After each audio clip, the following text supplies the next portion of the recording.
This guy, he doesn't sleep, he thinks what he has to do. He's a machine.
So should we start?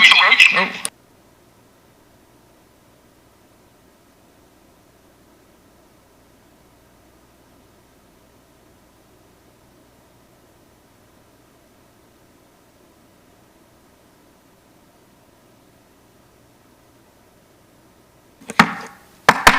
Okay. Welcome to our special council meeting, May 31st, 2022. This meeting is being called by a petition filed by a majority of members of council for the following specific purposes: forensic audit scope and potential council replacement due to the provincial election. Under council's meeting rules, no other business can be considered at the special meeting. We will begin the meeting with the city clerk calling the roll for attendance at today's meeting. Members of council, I will call your name. Please indicate your presence. Councillor Santos. Present. Councillor Vicente. Present. Is present. Councillor Willens. Present. is present. Councillor Paleshi. Councillor Bowman. Present? Present. Councillor Medeiros. Present. Present. Councillor Williams. I'm here. Councillor Fortini. I'm here. Present. Councillor Singh. Present. Councillor Dillon. I'm here. Present. And Mayor Brown is present. All 11 members are present, Mr. Mayor. Okay.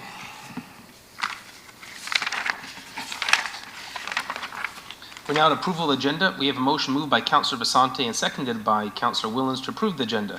Instead of seeking a recorded vote for this item, I'll ask, is there anyone opposed to this motion? Otherwise, your vote will count in the affirmative. Hearing no one opposed, the motion carries. We're now at item 3, declarations of interest on the Municipal Conflict of Interest Act. Does any member have a declaration of pecuniary interest under the Municipal Conflict of Interest Act for any matter to be considered on today's agenda? Hearing none, the clerk will so note for the meeting minutes. Our next item is a delegation from Cody Vatcher regarding item 5.2 on tonight's agenda, potential councillor replacement due to provincial election. Welcome, Cody. You have up to 5 minutes.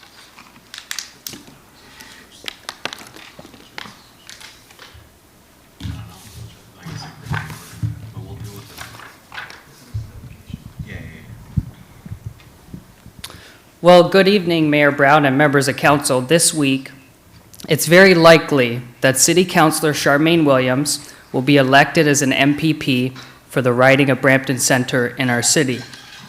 Her election in 2018 has blazed the trail for young women and people of color. And if she does win, it'll be another example of how democracy always wins. But that decision is up to the voters. The voters will decide if she should get elected, and thereby creating a vacancy on City Council. That decision is theirs, not yours. I'm delegating tonight to ask you to not fill her seat on council in a preemptive way. I'm delegating tonight to ask you to not waste taxpayers' money. I'm delegating tonight to ask you to let the voters decide on October 24th who should replace Councillor Williams if she wins on Thursday. Let the 19,000 voters who voted in the last election decide, not the 11 politicians sitting in council chambers. It's less than 5 months until the next election, and filling that seat wouldn't be democratic at all. I know the citizens of Brampton will make the right decisions, because they always do. The public should decide who represents them, not the politicians. Brampton taxpayers expect that council spend their money wisely and make the right decision. Appointing someone is a waste of money. Thank you for your time.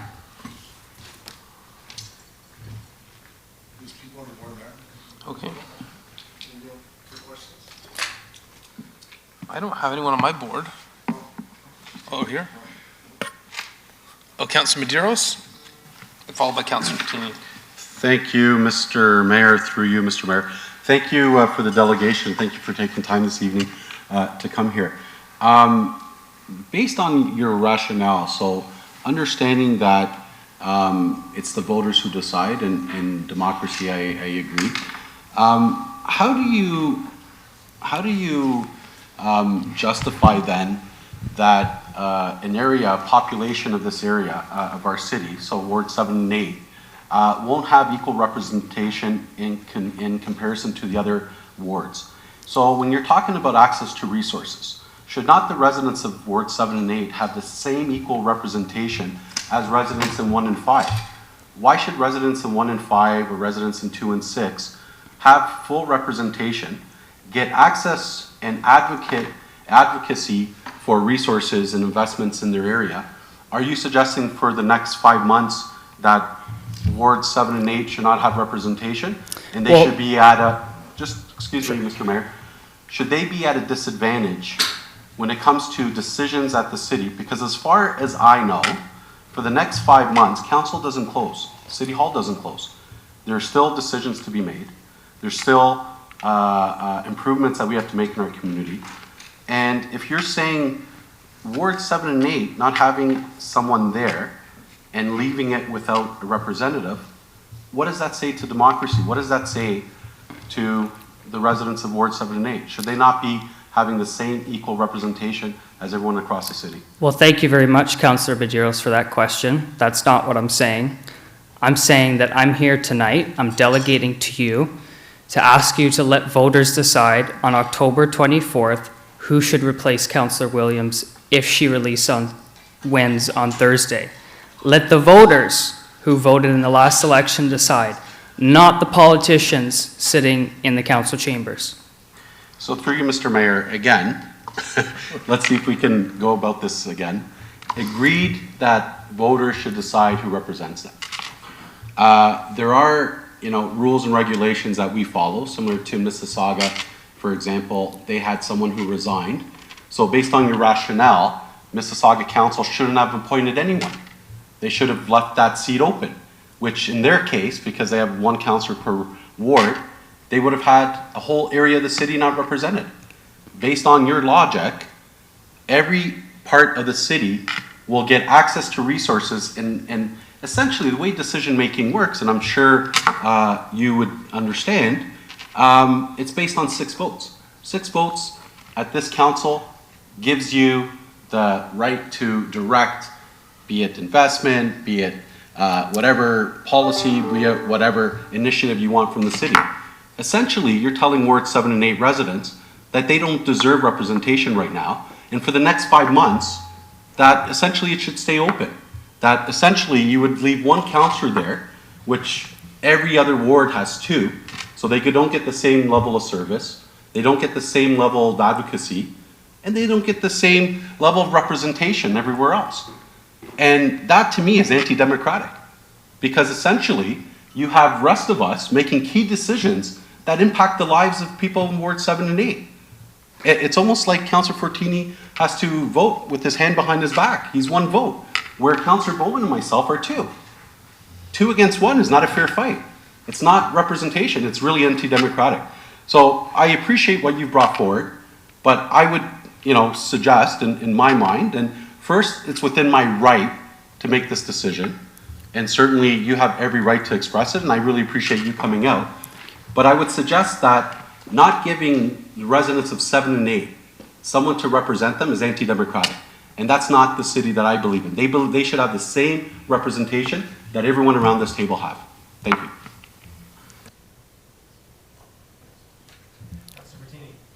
Thank you, Mr. Mayor. And Cody, I know you ran last night. How many residents are in Ward 7 and 8? You said 19,000? I'm saying let the 19,000 voters who voted in the last election decide who should fill that seat on October 24th. And what do we do with the rest of the residents? Councillor Fortini, I'm delegating here tonight to ask you not to fill her seat on council in a preemptive way.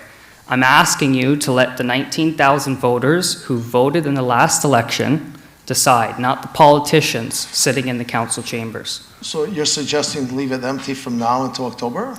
What I'm suggesting is if she wins, it'll be another example of how democracy wins. That decision is up to voters. The voters will decide if she should get elected, thereby creating a vacancy on council. But that's their decision, not yours. I get that, but you're not answering my question. So if Councillor Williams wins, which I wish her all the best, do we leave this spot open right till October, or do we do a by-election? What do we do? Leave it open? I'm delegating here tonight to ask you not to fill her seat on council in a preemptive way. I'm delegating here tonight to ask you not to waste taxpayers' money. And I'm delegating here tonight to ask you to let voters decide on October 24th, 2022, who should replace Councillor Williams if she wins on Thursday. That's what I'm delegating here tonight. And I appreciate that. And that's what we are going to do. In October, there's elections, and it's up to the 130,000 people in Ward 7 and 8, not 19,000. But from now until then, I know Mississauga appointed 2 retirees to fill in the spots. One they did the last term and one they did this term. Because if you need an odd number and you don't want to end up going into a by-election, that costs a lot more. And it's only 5 months away. 5 months on the road, at the end, it's up to the voters if they even want to vote for me or for you, as an example, you're running for mayor. That's up to our residents. But like Councilor Madero said, it's not fair for me now, when I'm getting 40 emails and 20 calls a day, and me and Councilor Williams have to share, and I have one assistant, and the other assistant, and myself have to take all this work on. Everyone has to. We have a city and we have a region.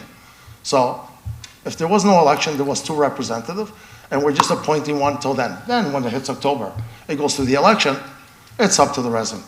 And there's nothing under the act that says you cannot appoint someone in case the seat becomes empty. So, and it's our duty. We have an odd number here. If there's 10, how could we make decisions when it'll be always 5 and 5? Every municipality has an odd number besides the region. And when there's a tie at the region, the chair breaks the vote. That's why there's an odd number.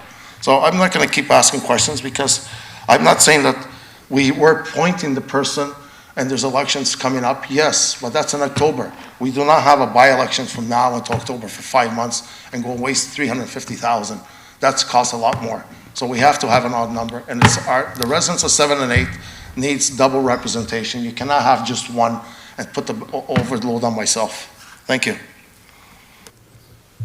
Councillor Dillon? Welcome, Cody. Thanks for the delegation. Councillor Medeiros had asked, I believe he had asked what you would recommend, and I believe you gave about 3 answers. One was let the voters decide. What were the other ones? Well, thank you, Councillor Dillon, for the question. I really appreciate it. I'm delegating here tonight to ask you not to fill her seat on council in a preemptive way. I'm delegating tonight to ask you not to waste taxpayers' money. What I'm delegating here tonight is to ask you to let voters decide on October 24th, 2022, who will replace Councillor Williams if she wins on Thursday. Let the 19,000 voters who voted in the last election decide, not the 11 politicians sitting in the council chambers. Less than 5 months until the next election, filling that seat wouldn't be democratic. I know that the citizens of Brampton will make the right decisions, because they always do. The public should decide who represents them, not the politicians. Right. In your speaking notes there, Bill, but they're not responding exactly to the question. And so what I'm just trying to wonder is what your alternative would be, because I think the councillors before me had given some reasons, and I'll give you a couple things of just on a daily basis what a councillor does. And we get in a week hundreds of emails, we get text messages, we get calls, we get walk-ins, we go right to where an issue is happening. And so for speaking for Councillor Singh and I, on paper we have about 160,000 residents, and I would think in actuality we're probably up over 180,000 residents. And my staff is working full-time. I know Councillor Singh's staff is working full-time as well. And if it's one of us were not there to do our specific role, we would be bombarded. And I'm telling you, hundreds of emails a week. What would you say to those residents who need assistance or who need some type of help? How would they get the service that they need? And for example, I'll give you an example. If there's a pothole, just the most basic kind of cliche example you can give, and people who go over it, their tires are popping. They've called 311. Sometimes 311 gives them a reference number. They don't get back on time. These day-to-day things. How if the role is not filled for about another 5 months, what would you say to the residents? What I say to the residents is what I've just said many times that I've repeated, in that I'm delegating tonight to ask you to let voters decide on October 22nd who should replace Councillor Williams if she wins on Thursday. Let the 19,000 voters who voted in the last election decide, not the 11 politicians sitting in the chambers. Right. Less than 5 months, I'm going to finish, thank you very much. Less than 5 months into the next election, filing that seat wouldn't be democratic. Democratic. I've got many, I that's know good. the citizens of Brampton will always make the right decision, because they always do. Thank you. We've heard that for the fourth time, thank you. So what would you say to the fact that, we have a provincial government in place who's put forth the Municipal Act? The voters have voted for their MPPs. The MPPs have put this act in place, and what they've specifically said is that, if there's a situation where there's not representation, they delegate authority to council to fill that role. So the voters have actually spoken when they elect their MPPs, and the provincial government has provided this authority to the municipal council for certain reasons which have been outlined here. If there's anything aside from your talking notes that you have read 4 times, is there any other answer you can provide? Look, as I said, the decision is going to be up to voters of whether or not Councillor Williams is elected on Thursday. The voters will decide if she should get elected, and therefore creating a vacancy on council. That's their decision, not yours. I'm delegating tonight to ask you not to fill her seat on council. I'm delegating tonight to ask you not to waste taxpayers' money. I'm delegating tonight to ask you to let voters decide on October 24th who should replace Councillor Williams if she wins on Thursday. Let the 19,000 voters who voted in the last election decide, not the 11 politicians sitting in the council chambers. Right, thanks, Mr. Mayor, and, I think the delegate has read it out 5 times, it's very clear, and I was trying to find a way to support you, to see if there's another avenue in which we could find to help support you, but just not getting a clear answer, and so, but I appreciate the delegation today. Thank you, Mr. Mayor. Councillor, sorry? Okay, Councillor Pelletier. Thank you, Mr. Mayor. Thanks, Cody, for coming in today to delegate. Your message is certainly consistent. I would have to say that I don't represent that area. I represent the area of wards 2 and 6. So, if it was up to me and I was in this similar situation, I would be advocating for what you're requesting here today. I believe that, given the short amount of time that a councillor with the right staff would be able to service the residents with some staff support in the city of Brampton, as well as 2 members of council would. So I just wanted to say that but it's not my area. I don't represent. I don't even begin to wonder. What Councillor Fertini and Councillor Williams' workload is. If Councillor Fertini is coming to us, members of council, saying, hey, I can't do this on my own, then I think that we, as the rest of council, need to show that there needs to be some support given to the wards of 7 and 8. And although I don't agree with the reference that 2 against 1 is a fair fight and 6 against 5 isn't a fair fight. But that being said, I do appreciate you coming here today and delegating and providing your input. Thank you, Mr. Mayor. Yeah, thank you through you, Mr. Mayor. Just lastly, again, when, based on our democratic principle in terms of representation by population, in the city of Brampton, you have 2 councillors per area. 5 months, we don't close the city. So understanding Ward 7 and 8, when it comes to having representation, you're essentially, again, it's not about workload. You're telling residents of Ward 7 and 8, because October 24th, everyone around this table agrees the voters will decide who's there October 24th. So that's a non-starter. There's nothing to discuss, there's October 24th. But in the meantime, I would disagree with you respectfully, because it isn't our right to ensure that voters do have equal representation as other places across the city. So I guess my question to you, do you not believe in representation for population? Thank you, Councillor Medeiros, for the question. And as I said, if she does win, it'll be another example of how democracy wins. That decision will be up to voters. The voters will decide if she gets elected, and thereby creating a vacancy on council.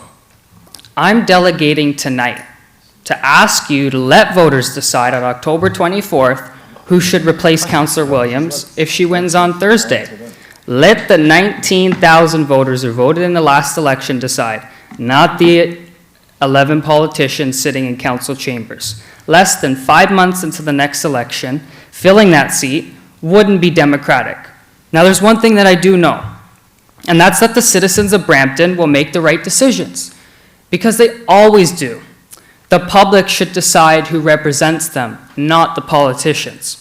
Brampton taxpayers expect that council spend their money wisely and make the right decision.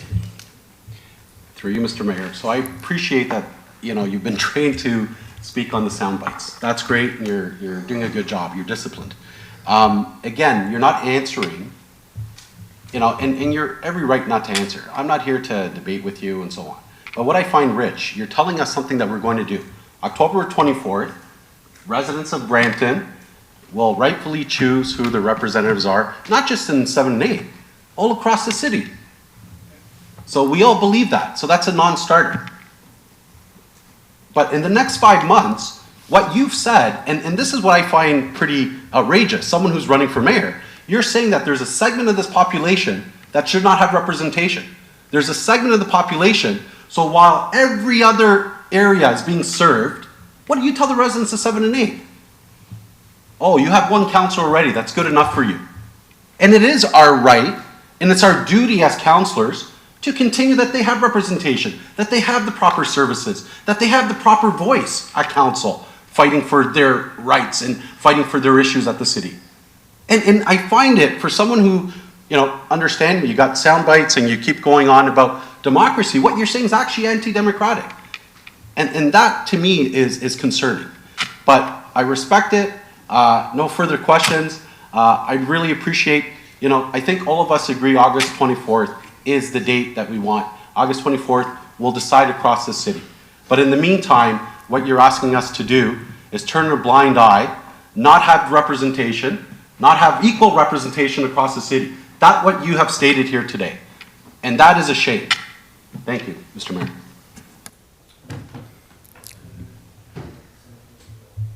Councillor Fertini, Santos, and Dillon. Very Quickly, would it be right if I had double votes on council since I represent both? I vote for 2 people? Sorry? You're asking me the question, Councillor Fortini? Well, yeah, you're the only one standing, yes. Look, Councillor, I'm here tonight to delegate to ask you. Okay, I got that. So I'm going to say one more thing. You know how our days start, most of these councillors? My days, I know what I do, most of these guys. While you'd been an apprentice. I'm up this morning at 5:30 driving around. I made 3 calls to 311 and took by 8 o'clock. Things I see in my area, I go for a ride. And we start early.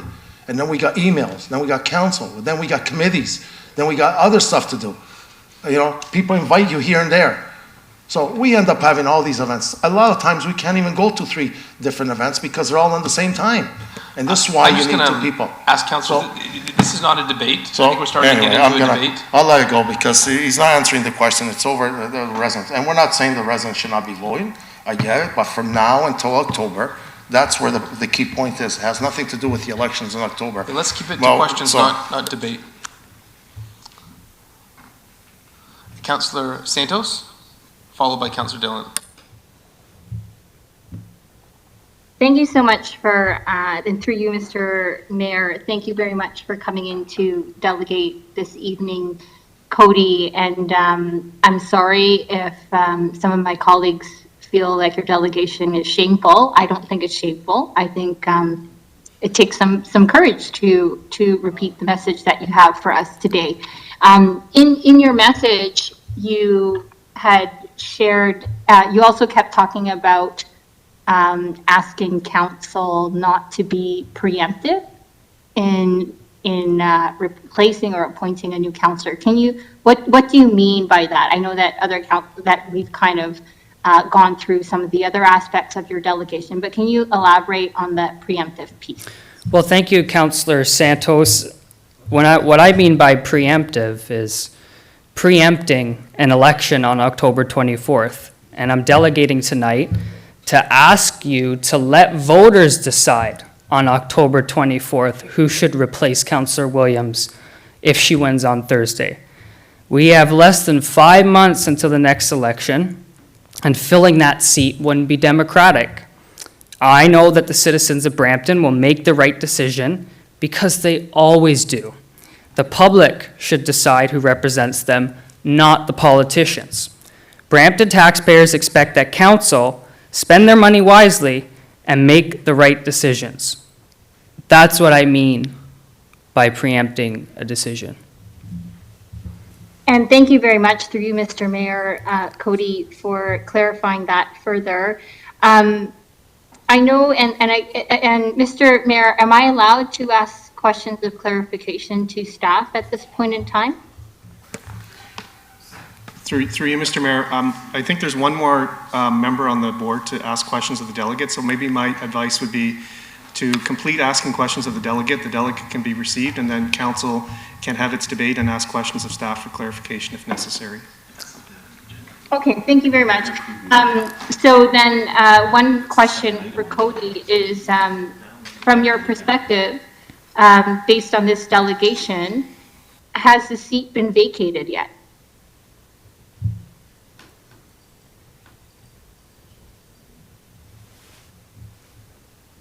Hello? Sorry, through you, Mayor Brown, my apologies. Councilor, were you asking that question of me, or were you asking that question? No. I'm asking the delegate from his perspective if the seat has been vacated.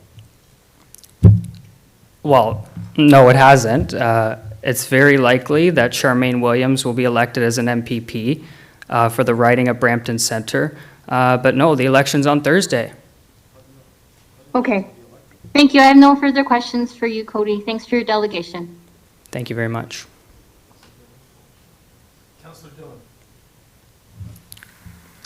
Thank you. Just one last question. And I'm just really trying to come on your side, and that's why we're asking questions. I think one of the the democratic processes we have in the municipal level of government is that we have people who come to delegate, and the rules state that when a delegate comes, they're given 5 minutes, but council can ask questions for clarification. And I'm really just trying to sincerely get clarification from what you're saying. And so we know the ask is let voters decide. Don't waste taxpayer money. Don't do this in a preemptive way. But you've also said this is not a democratic process. So we've talked about the municipal councils all across Ontario being given the authority to do that, the power to do that. We've talked about this being put forth by the provincial government, who's democratically elected. Councillors will, hypothetically speaking, will make a decision. But I'm just trying to really figure out, and I know you're running for mayor, so just even so the people who are going to vote for you, just to understand, when you say this is not a democratic process, can you just define how this is not actually a democratic process when the rules are in place for this to be done, to potentially be done? Let me be very, very clear to you, members of council, and those watching at home. I'm delegating tonight to ask you to not fill her seat on council in a presumptive way if she wins on Thursday. I'm delegating tonight to ask you not to waste taxpayers' money. I'm delegating tonight to ask you to let voters decide on October 24th who should replace Councillor Williams if she wins on Thursday. That's what I'm asking for. Yeah, and sorry, just through the mayor, we didn't get the answers, and again, I'm really trying to come on your side and trying to find out what you mean by this is not a democratic process. But again, you've written or read your notes 7 or 8 times, and again, the delegation process is there for you to clarify the answers. And it's unfortunate we've not been able to get that clarification. But again, we really thank you for coming out and to delegating and speaking on the subject. Thanks, Mr. Mayor. No more questions. Okay. I'll keep moving to receive the delegation. Councilor Medeiros. Thank you. Councilor Bowman.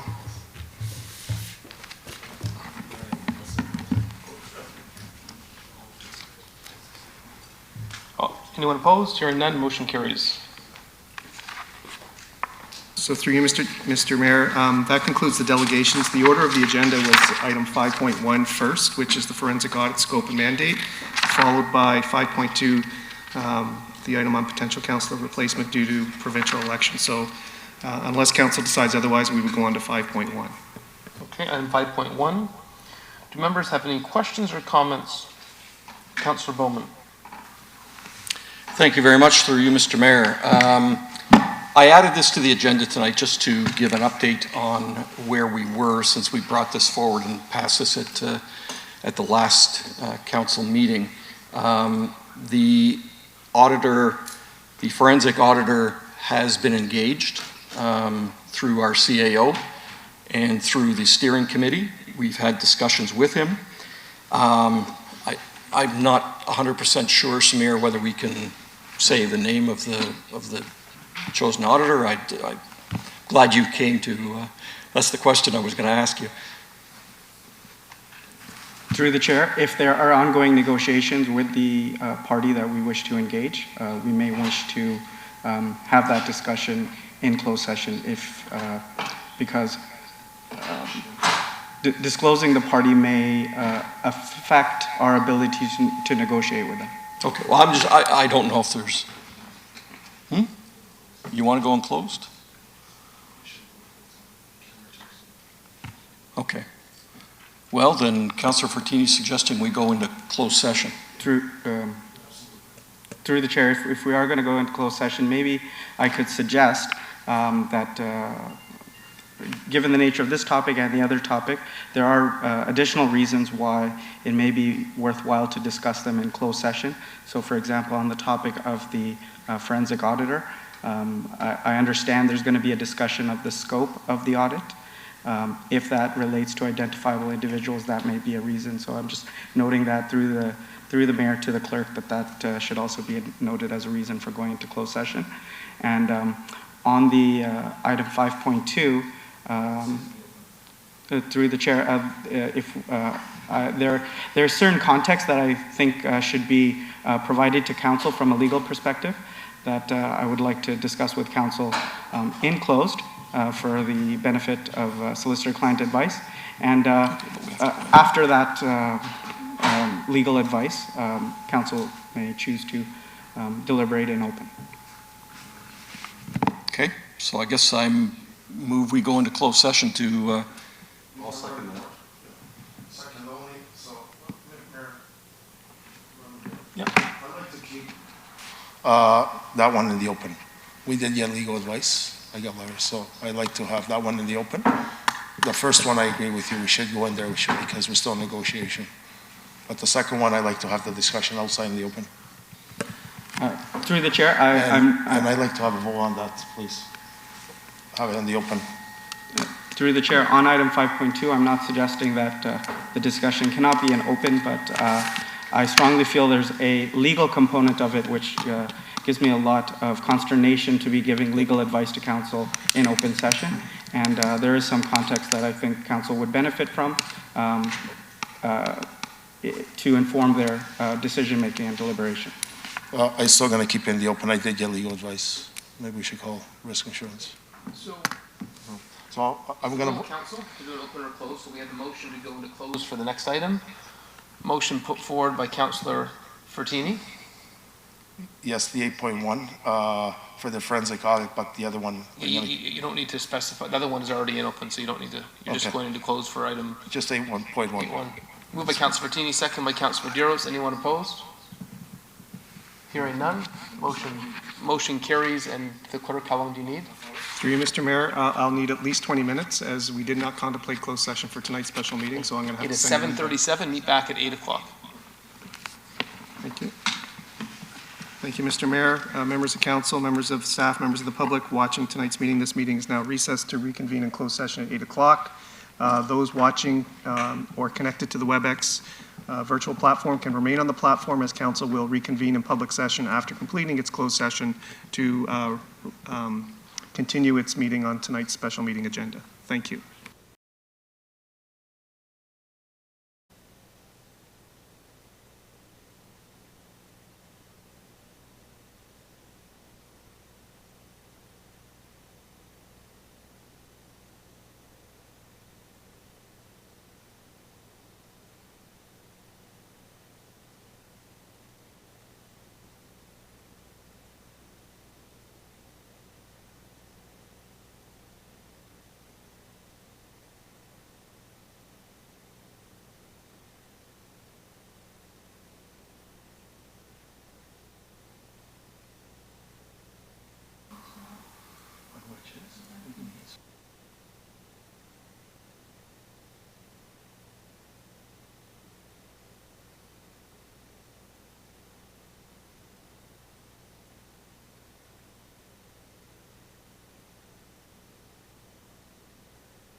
Okay. Thank you. We've reconvened. We've received legal advice. City Clerk, or do we want to report on? Through you, Mr. Chair, just to report out for closed session. Council did pass a motion to move into closed session for two reasons. Open meeting exception under section 239 2B and K of the Municipal Act. Personnel matters about an identifiable individual, including municipal or local board employees, and a position plan, procedure, criteria, or instruction to be applied to any negotiations carried on or to be carried on by or on behalf of the municipality or local board. Information was received and no direction was given, and that's the report out from closed session. Okay, thank you. I have Councillor Bowman on the board. Councillor Bowman. Thank you very much. Through you, Mr. Chair, I'll just continue where I left off, and that was that the three councillors on the steering committee, under the guidance of our CL, met with the third-party investigator, the forensic auditor, and we spoke to him, and there is some things that they need in order to move forward and complete the scope, as well as the costing on it. They need to get in a little deeper and figure out what it's going to take, how long it's going to take.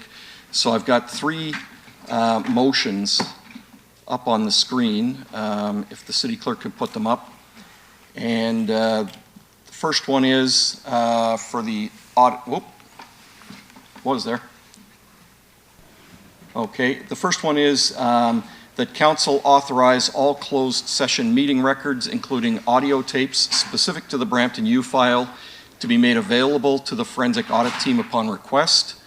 That council direct the chief administrative officer to write an email and directly communicate during the next scheduled corporate leadership team meeting to all commissioners and directors, advising them of the forensic audit and directing them in their reports to grant full and open access to any and all records in regards to Brampton U, which may be requested by the forensic audit team, and that participation in good faith by any employee or former employee of the City of Brampton in the investigation shall not be deemed to be a breach of any employment or post-employment agreement that applies to such person. So I've moved that. Councillor Dillon has seconded. Okay, so next on the board, we have a motion on the floor. So Councillor Fertini. Yeah, thank you, Deputy Mayor. I was reading the motion, so can we have, I know the CEO's there, can we have someone from the office also, maybe, I would say Mikkel and anyone else who needs to assist him with this? I'd like to add an amendment, if that's okay. So you'd like to add an amendment that Mikkel be a point of contact for the CAO's office? Yes. For anything? And working along with the CEO and anyone else who needs, Sure, I'm fine with that. just on this part. Thank you.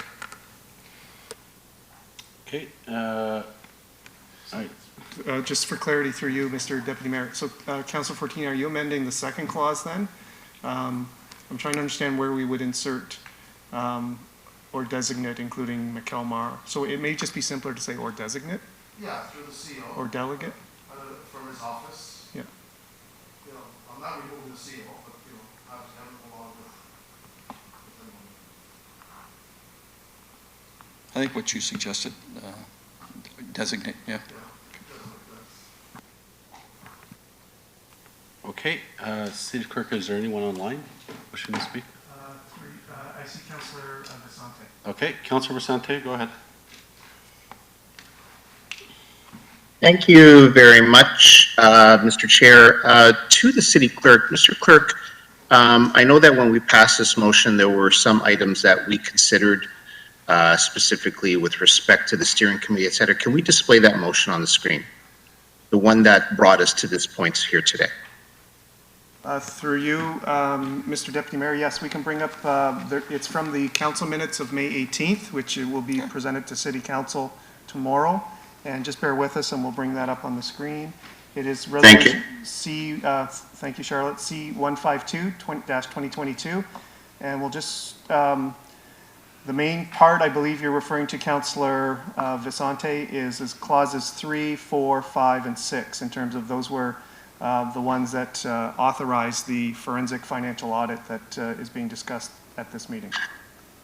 Right, and so I guess we want to understand a little bit better, and now that we're in open, I believe we can touch on this. With respect to what process has been followed so far, would the CAO be able to summarize for us who had discussions with the accounting firm, what meetings have taken place, either between the CAO and the accounting firm or the steering committee members and the accounting firm? Through you, Mr. Chair, I can do that, Councillor Vicente. I can tell you what we first did is we reached out to the, I had Mustafa reach out to the accounting firm to see if they would entertain the possibility of an audit. They, yes. So we set up a meeting between the accounting firm, myself, and Mustafa, and we went over the high-level work we had done and what we had hoped to accomplish by hiring the accounting firm.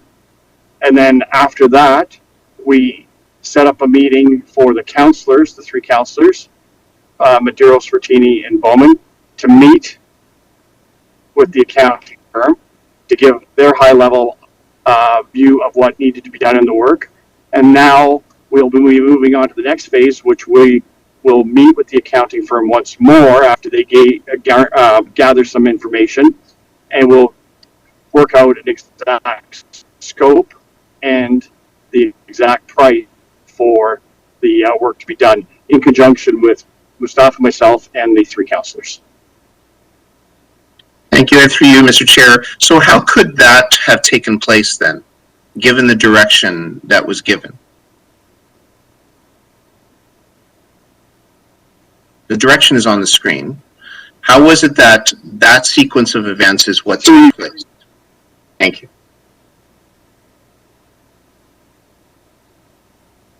immediately contacted the accounting firm. We discussed with them the parameters because we had already engaged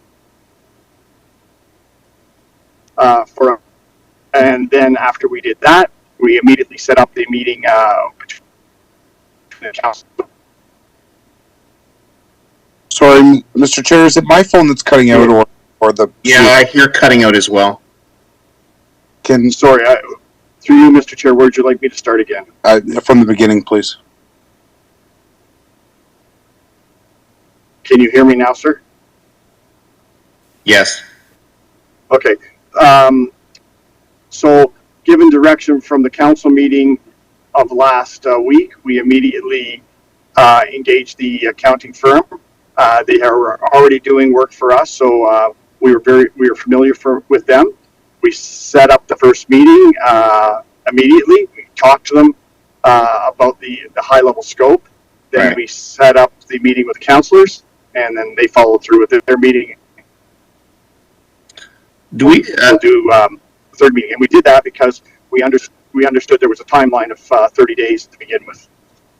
Okay, because thank you, Mr. CAO, and through you, Chair. So in 4, we appointed 3 members of council. We had wanted more, but that did not carry, so that's fine. But then in the next statement, and you know, I know members like to be very precise and ensure that direction is followed precisely, so that the CAO and or the accounting firm be authorized to engage appropriate specialized expertise for required aspects. So the CAO did that and ascertained that they were available and able.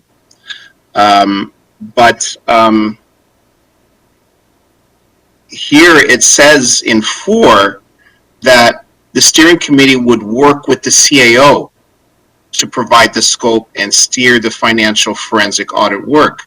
If the steering committee is in direct contact with the firm, A, is that not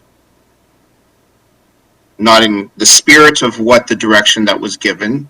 And B, might that potentially taint any work done by the firm? And I know that's a difficult question to answer, Mr. CAO, but if I could just put that to you.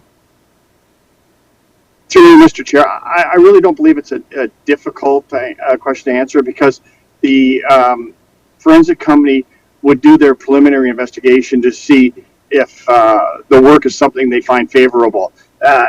Even at the point where the councillors spoke to the forensic company, we didn't have agreement that they were going to absolutely take on the effort. It's only after that they determine that they are capable and willing to take on the effort, and this is where we'll go into now determining scope and value. Okay, so you know, perhaps the accounting firm can be impartial as it listens to statements, but my next question, CEO, so just review again for us, who was present for the meeting with the audit accounting firm, the one that followed your initial discussions with them? Who was present at that meeting? I was not, through you, Mr. Chair, I was not present at that meeting. My belief, and we had set up the meeting for Councillors Bowman, Medeiros, and Fortini, as they were the steering committee. Sorry, just for a point of correction, not Councillor Medeiros. I'm not on the steering I'm committee. sorry, my Councillor Dillon, apologies. yeah, that's okay. My apologies. Okay, so through you, Mr. Chair, to the CAO, from your understanding then, from your knowledge, who was at that meeting? From my understanding, through you, Mr. Chair, from my understanding, it was the 3 councillors, Councillors Fertini, Bowman, and Dillon. All right. And I inappropriately or incorrectly identified Councillor Medeiros. Okay, thank you. And so, is given, you know, so has the investigation then begun? Has the work begun? Through you, Mr. Chair, After we had spoken with the accounting firm, we had given them some preliminary investigative materials. To start, we had given them opportunity to ask for materials. They haven't done anything substantive or any detailed work until we finish the scope to make sure that it's in line with what materials we can give. Okay, thank you. And at some point, can council get confirmation from the auditor who was at that meeting? That meeting that followed your initial meeting with them? So, sorry, Councillor Vicente, Councillor Bowman has stated a point of order. He would like to provide explanation. Yeah, Yes. Yes, sorry, thank you through you, Mr. Chair. My point of order is simply that item 4 says that Councillors Bowman, Fortini, and Dillon be appointed as a steering committee to immediately work with the CAO to scope and steer the financial forensic audit work. The CAO met with the auditor, the forensic auditor, and set up the meeting for Councillor Dillon, Fortini, and myself to meet with the forensic auditor to go over, what he understood, what sort of things that we were going to look at. Where does it say that we were not allowed to meet with? We are working together with the CAO. He set up that meeting. Right. So if I may respond, Mr. Chair, I would say when it's worded the way it is, I would humbly submit to members of council this evening that it explicitly states that councillors, the steering committee, would work with the CAO. And then the CAO in part 5, it says, would be authorized to engage with the accounting firm to get, so CAO and accounting firm, be engaged to do the different aspects of the work and do the review, etc. So I think that is the issue here. And I know we have more to do today with respect to this, but I don't think I am out of order in trying to ascertain whether or not direction was followed, because when council approved this motion, it's under the understanding that it would be staff interacting with the, let's just say, I'll just use the term audit accounting firm, and that is not what in fact happened, and so that is concerning. And I would just say that having taken place as it did, Mr. Chair, politicians should not have been part of this investigation. Yes, they were working with the CAO, but it should have been the CAO only working with the investigator. And that at the time of the investigator's choosing, of course, they would select which parties to discuss, ask questions of, etc. Thank you. Okay, thank you. Any other, I have Councillor Dillon here. I'm not sure if you have anyone there. Okay, Councillor Dillon, go ahead.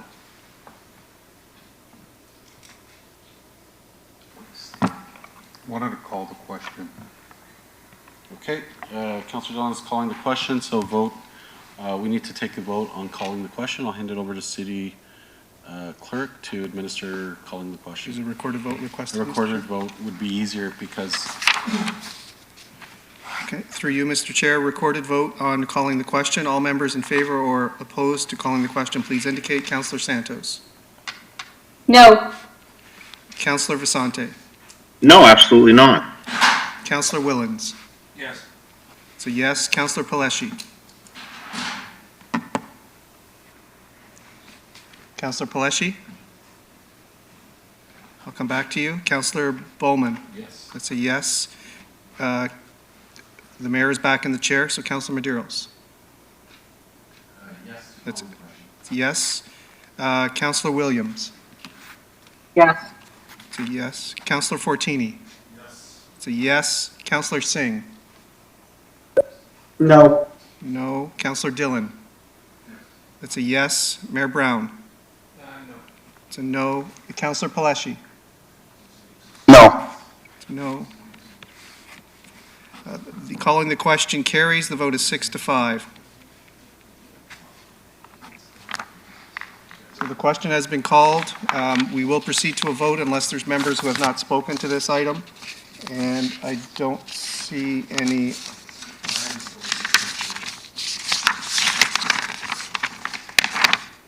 It's Councillor Santos. I have not spoken on this item.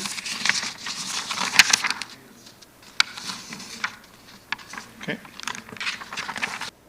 Through you, Mr. Mayor, I see Councillor Santos, who was on the board first, followed by Councillor Medeiros. Councillor Santos? Thank you. So through you, Mr. Chair, just a question, or Mr. Mayor, a question to staff. So at this point, has the contract been signed yet with this possible forensic auditor? Through you, Mr. Chair, no, it hasn't.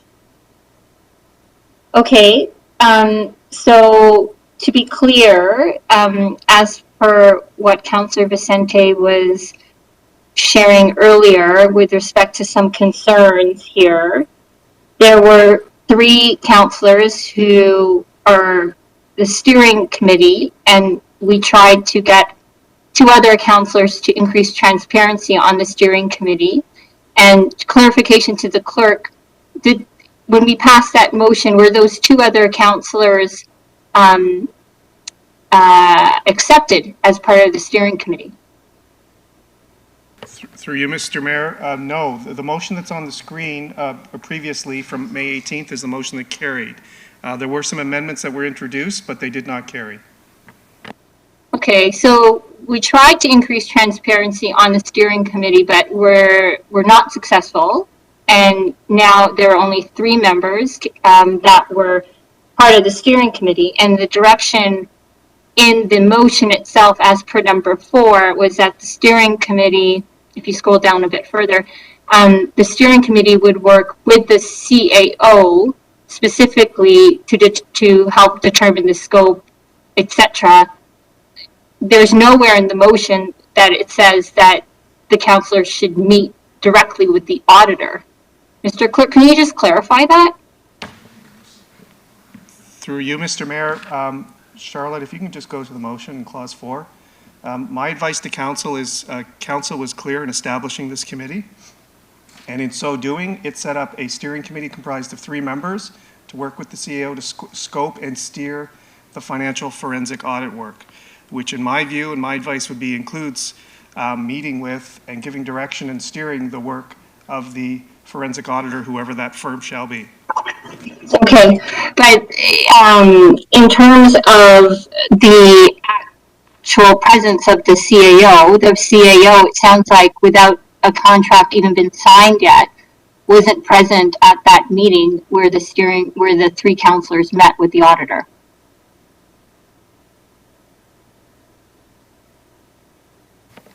So through you, Mr. Mayor, are you asking the question of me? Yep. Or anyone. In my advice, based on council's resolution, clause 5 says the CAO will be authorized to engage. Clause 3 says that council is authorizing the engagement under Schedule D, I believe it is, of the purchasing bylaw. So as part of that engagement work and the immediacy of what council wanted, from my understanding of the explanation from the CAO, the work that's been undertaken, the engagement with the forensic firm, the engagement of the steering committee, all seems to meet the council resolution.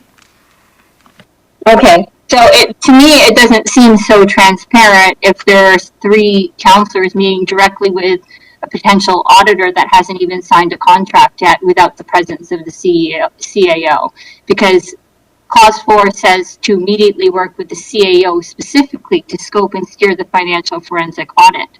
And so perhaps there is a misunderstanding as to what that particular clause means. And I think it was in part the reason why we wanted to add more transparency and not just keep it exclusive to 3 specific councillors. And number 4 does say that the CAO, or sorry, number 5 says specifically, if you scroll down, the CAO and or the audit accounting firm be authorized to engage appropriate specialized expertise. So it says the CAO engage, not the steering committee. In the order of this motion, it says the steering committee immediately work with the CAO, not directly circumvent the CAO and go to the auditors even before signing a contract. So we now have councillors meeting with the possible audit firm without a contract even being signed. Anyway, I find that concerning and flawed, and it certainly is the reason why we wanted to add a couple more councillors onto the steering committee, because none of us, including the CAO, were privy to those conversations. And we trust the CAO, who is appointed by all members of council, to be the one engaging directly with the auditor, not specifically 3 councillors, whereby the other 8 members of council are not part of that process. But the CAO directly reports to all of council. The 3 councillors do not. And that is where the problem is. I honestly don't think I'll be supporting the motion coming forward, because I'm very concerned that this process is now flawed. Thank you, Mr. Mayor. Councillor Medeiros, followed by Councillor Fertini. Oh, thank you. Thank you through you, Mr. Mayor. So what I find rich about this whole conversation, we're in this mess because what you're accusing some of your colleagues and some of the councillors who just spoke before, talking about giving direction, meeting without contract, that is exactly why we were here today and that's why we had this investigation. So I find it very rich now that councillors who have been accused of doing this, why we've done the investigation, of directing staff, of engaging. We had a consultant fly here across transatlantic to come to here, not even the contract wasn't even signed, and bills the city for a contract that he supposedly suspected he would win, so he had to come to our country to hang out and wait to see if he wins the contract. That's precisely what we're here. So I find that very rich on some of the comments. The second, I was the mover of this motion. The intent from day one, when I moved this motion, was that there would be 3 appointed councillors. If we did 6, then we would require formal committee. If we did 5, then we have... Point of order? There's no point of order. Point of order on? Point of order, Councillor. On what? Councillor Valeschi. It's Councillor Vicente, actually. And Mr. Chair, precisely the problem that you are prejudging the events. But who's prejudging? You have your questions, yes, but in this process, an investigation, in order to be impartial, requires the information to be dealt with through the investigators, not through scope. And you have the right to ask these questions, but of the auditor, not in this form. So, Mayor, I would ask if you recognize a point of order, that a point of order be stated and what the point of order is. The fact that he's saying that it's prejudgment. I'm speaking, I have every right to speak. Now, he can go speak, and Councillor Vicente, you have every opportunity to speak as many times as you want. I am speaking at this time, and I'm speaking to this case. We are here because of the facts that were reported that we discussed. We are here because we have an Integrity Commissioner report because of improper influence and possible pecuniary interest. We discussed the matters here before because we can't find receipts for a situation on granting you on a consultant who has ties with one of the councillors. And then we're sitting here questioning that if this folks were directing or not directing. I'm the one who moved the motion. The motion was clear. There's a steering committee. No decision can be made by the steering committee because it comes back to council. Comes back the scope, it comes back everything else. So council will have every opportunity to make the final decision. But we've gone through these games before. When we had a whistleblower who came forth and we did these investigations, and rightfully, I could say that the previous investigation, yes, we left it to staff. And yes, what did we find? We had councillors running to high heaven talking about that everyone was exonerated, everything was great, nothing to see here. And here we are again with another investigation, and that's why I moved it, to ensure that we had direct to council, that the auditor report direct to council. Now the wording, trying to split words, what's the spirit, what's the meeting? The 3 councillors as the steering committee can meet with the auditor. I moved it, we can reopen it, vote on it again, add the amendment, but the scope regarding all the other work will come to council for final approval. So that's the important essence of this, and that is the spirit. But the idea to start questioning who was in that room, who was not in the room, we're in this mess because exactly councillors did that. Members of this council directed, in conjunction with the CAO, or previous CAO and previous staff, there were invoices signed. There was money spent. And that's why we're in this mess. So to sit here and talk about transparency, well, this is not a transparent process. Council's going to have the right to vote on everything.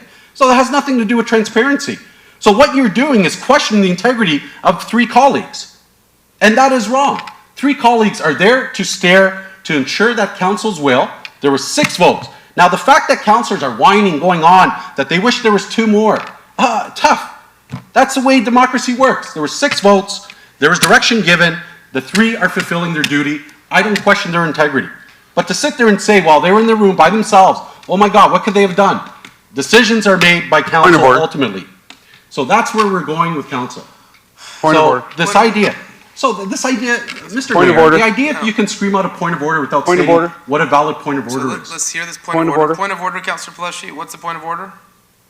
Mr. Chair, I don't think it's appropriate that Councillor Medeiros is name calling, saying that councillors are whining. I haven't named one person.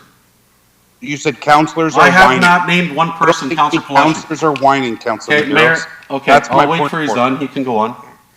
Councillor Medeiros. Thank you. I've not named one person. But the idea that we sit here and we all play the charades of now the process, so now we're going to poke holes in the process. Essentially, we have a credible auditor, similar to what we had in a previous investigation. So this auditor potentially hasn't been engaged, but when it comes to engage, our CEO will bring that information in conjunction with the steering committee.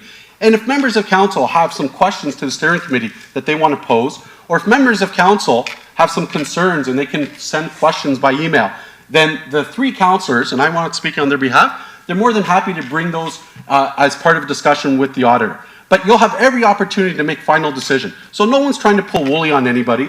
No one's trying to pull the curtains and try to direct and go after someone or not. We want to get to the truth of the matter. The truth of the matter, there were invoices signed. We can't find the invoices. There's money that was spent. We don't know what happened with it. That's why we are here. And what I find rich, again, is that we're sitting here questioning the integrity of the 3 councillors as if the 3 councillors are going to influence the auditor somehow. These are credible auditors. They have professional designations. They're going to come and do their jobs. And what we want is facts. I want facts. And that's what we need. Point of order. Point of order. The fact doesn't matter. Thank you. Point of order, sorry. The fact is that no auditor has been selected yet. That's the fact. There's been no contract signed, period. And there are councillors who are meeting with them separately. Okay, thank you. Councillor Fertini is next on the list. Mayor, I think I was going to say the same thing as Councillor Medeiros. I think we're here in the mess. You know, we just had to delegate, you know, not to point to anyone because of taxpayers' money, but at the end of the day, when we find invoices missing and we find checks written every 3 to 5 days and we just let it go, then let's let everything go. You know, this is taxpayers' money. And I know it's going to cost a little bit of money, but we have to find out what went on here. And the reason the steering committee came on is to get it done quick. We have 5 or 6 councillors going to do like last time. Oh, we want this company, we want that company. And it's going to end up, by that time, it'll be the end of the elections. These things here have to come up within 1 month. And that's why we push for these meetings.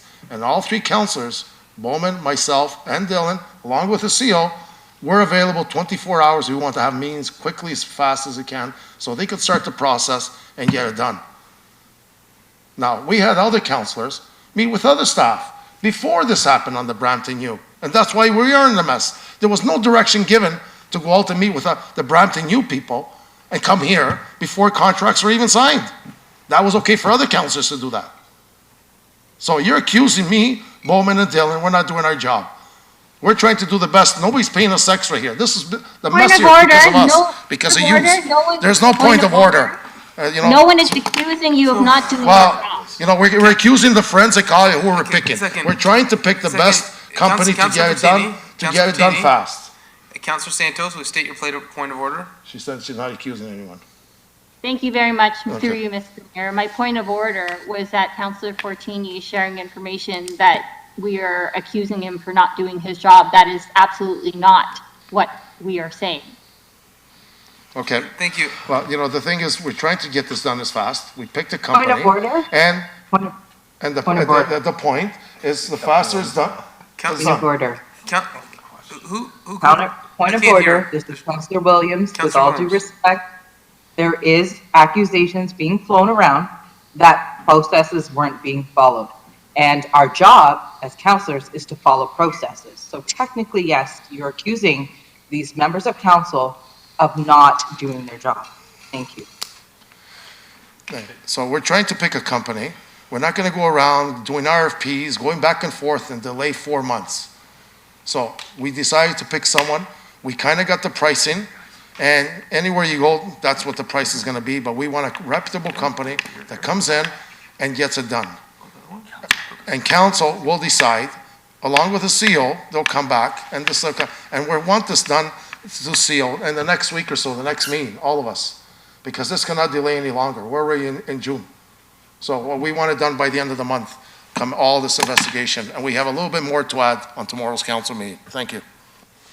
Okay, no more speakers? No more speakers through you, Mr. Mayor. The Motion question's on been file? called, so we'll bring the motion. Sorry, I'm on. Record a vote requested.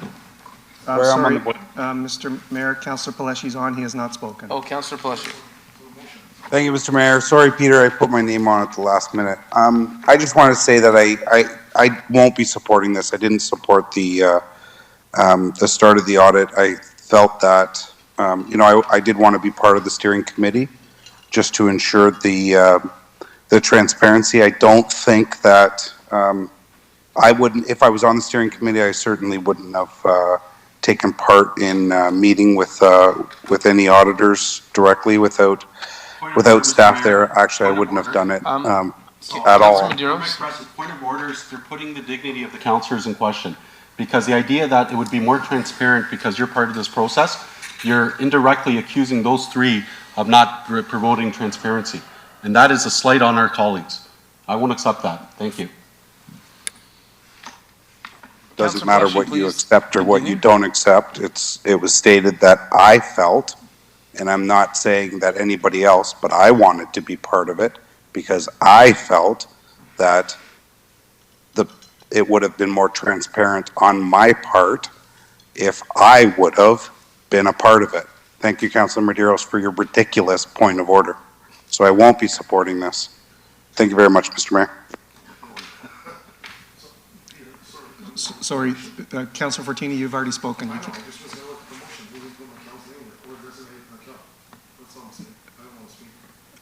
Through you, Mr. Mayor, we are at a vote, and there was, instead of McKell, it was or designate, and there seemed to be consensus to accept that, so we are at a vote. I'm on the board. Councillor Singh, I've spoken. Councillor Singh? I heard, maybe the CEO can confirm, I heard that it'll be coming back to council. What's going to be coming back to council? I heard a couple of councillors mention things will be coming back to council. What exactly is going to come back to council for approval? Through you, Mr. Chair, I can tell you that we are at a stage now. We will be sitting down with the investigative audit firm. We'll be determining the scope, and I will bring the scope back to council. Okay, and what about choosing the firm we go with? Is that coming back to council? Through you, Mr. Chair, no, we chose the firm. We had the conversations. The firm has acknowledged they can do the work. So now we're moving forward with engaging the firm in a contract for price and scope. Okay, so basically it was sole source, right? Correct? I think that's in the motion as well. Number 3, sole source basis. Sorry, through you, Mr. Mayor. Councillor Singh, I think you were breaking up there a little bit. Can you just repeat your question? Sorry, I was saying basically the firm, it's not firms, it's a firm, and it was sole source, correct? Because I thought I heard somebody say Right Coming through you, back to Mr. council. Chair, it is sole source under the exemption, and it's one firm. Okay, so, okay, I guess it is what it is. I can't support that. Thank you. Councillor Willens. Yeah, just quickly, Peter, I noticed that on there before you had under, I think it was, might have been under clause 5, somebody, it doesn't, oh, it still is there, yeah. Oh, that's fine, it designates fine, I thought it was removed, sorry. So we leave the designate up to the CAO, I suppose, is that, to work with the CAO, is that how that reads? Through you, Mr. Mayor, just for clarity, so or designate in red was added. I think at one point there was suggestion of a name within the CAO's office, an individual, but it was left to, and there seemed to be consensus from council or designate of the CAO to work with whoever's going to be engaged and all the commissioners and directors in providing information to be essentially serve as a conduit between the forensic financial audit firm and the corporation. Through you, Mr. Chair, that's correct. As CIO, I will determine which staff are appropriate to deal with the audit firm. I would certainly include the author of the original report and anybody else I deem necessary.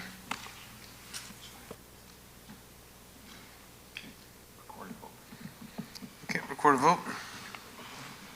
Through you, Mr. Mayor and members of council, recorded vote's been requested on the motion moved by Councillor Bowman, seconded by Councillor Dillon, as shown on the screen for item 5.1. All in favor or opposed, please indicate. Councillor Santos. No. Councillor Vicente. Opposed. Councillor Willens. Yes. It's a yes. Councillor Paleshi. Opposed. Councillor Bowman. Yes. It's a yes. Councillor Medeiros. Yes. It's a yes. Councillor Williams. Yes. It's a yes. Councillor Fortini. Yes. It's a yes. Councillor Singh. Opposed. It's a no. Councillor Dillon. Yes. It's a yes. Mayor Brown. Opposed. Opposed. That motion carries 6-5.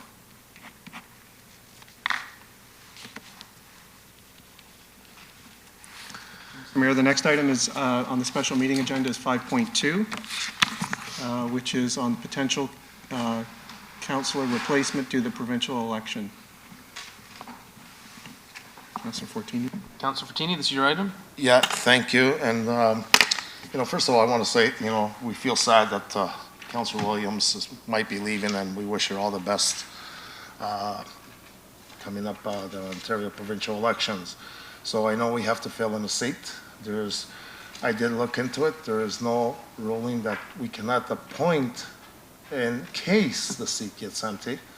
And the seat will be filled in the day that she gets, I guess, she'll be leaving. So I have a motion there on the floor, but I just wanted to add, there's no extra tax to the taxpayers. And also, in the appointment, and I wanted to add, Peter, maybe change some wording there, saying, such appointment shall become effective upon declaration of the vacant seat. So, in case the seat gets empty, we are appointing one of the retiree councillors. And I know Mississauga's done it twice. As people leave or something happened, and I know one passed away, they put a retired councillor in their spot. So it's not fair to bring in new people in and giving them the heads up or the edge to run, because then, like we're promoting someone, and I think we got to make it fair across the board. We only have about 3 council meetings left. So that's the name I'm put forward, and it's seconded by Councillor Bowman and Councillor Medeiros and Dillon. So through you, Mr. Mayor, so I just want to clarify, Councillor Fortini, so you were suggesting some amendments to this motion. Can you just repeat them? Because I apologize, I didn't pick them up. Yeah, so I know it says for existing, the city council, the seat becomes vacant, we could put down there, in such appointment in case it shall become effective, or actually become empty. When the seat becomes vacant, that's when this kicks in. So we're not really appointing her today. In case the seat becomes empty. So through you, Mr. Mayor, the therefore be it resolved clause basically is conditional, that in the event the Ward 7 and 8 city councillor becomes vacant, then former city and regional councillor. Right. So it's an if-then statement. Yeah, it's only if, and there's nothing under the Municipal Act, we can't appoint someone. It does say you have to have someone in there before 90 days or the seat stays vacant. And we're not actually putting the person in. We're just appointing in case it happens, and to fill in the spot for the next 3 council meetings.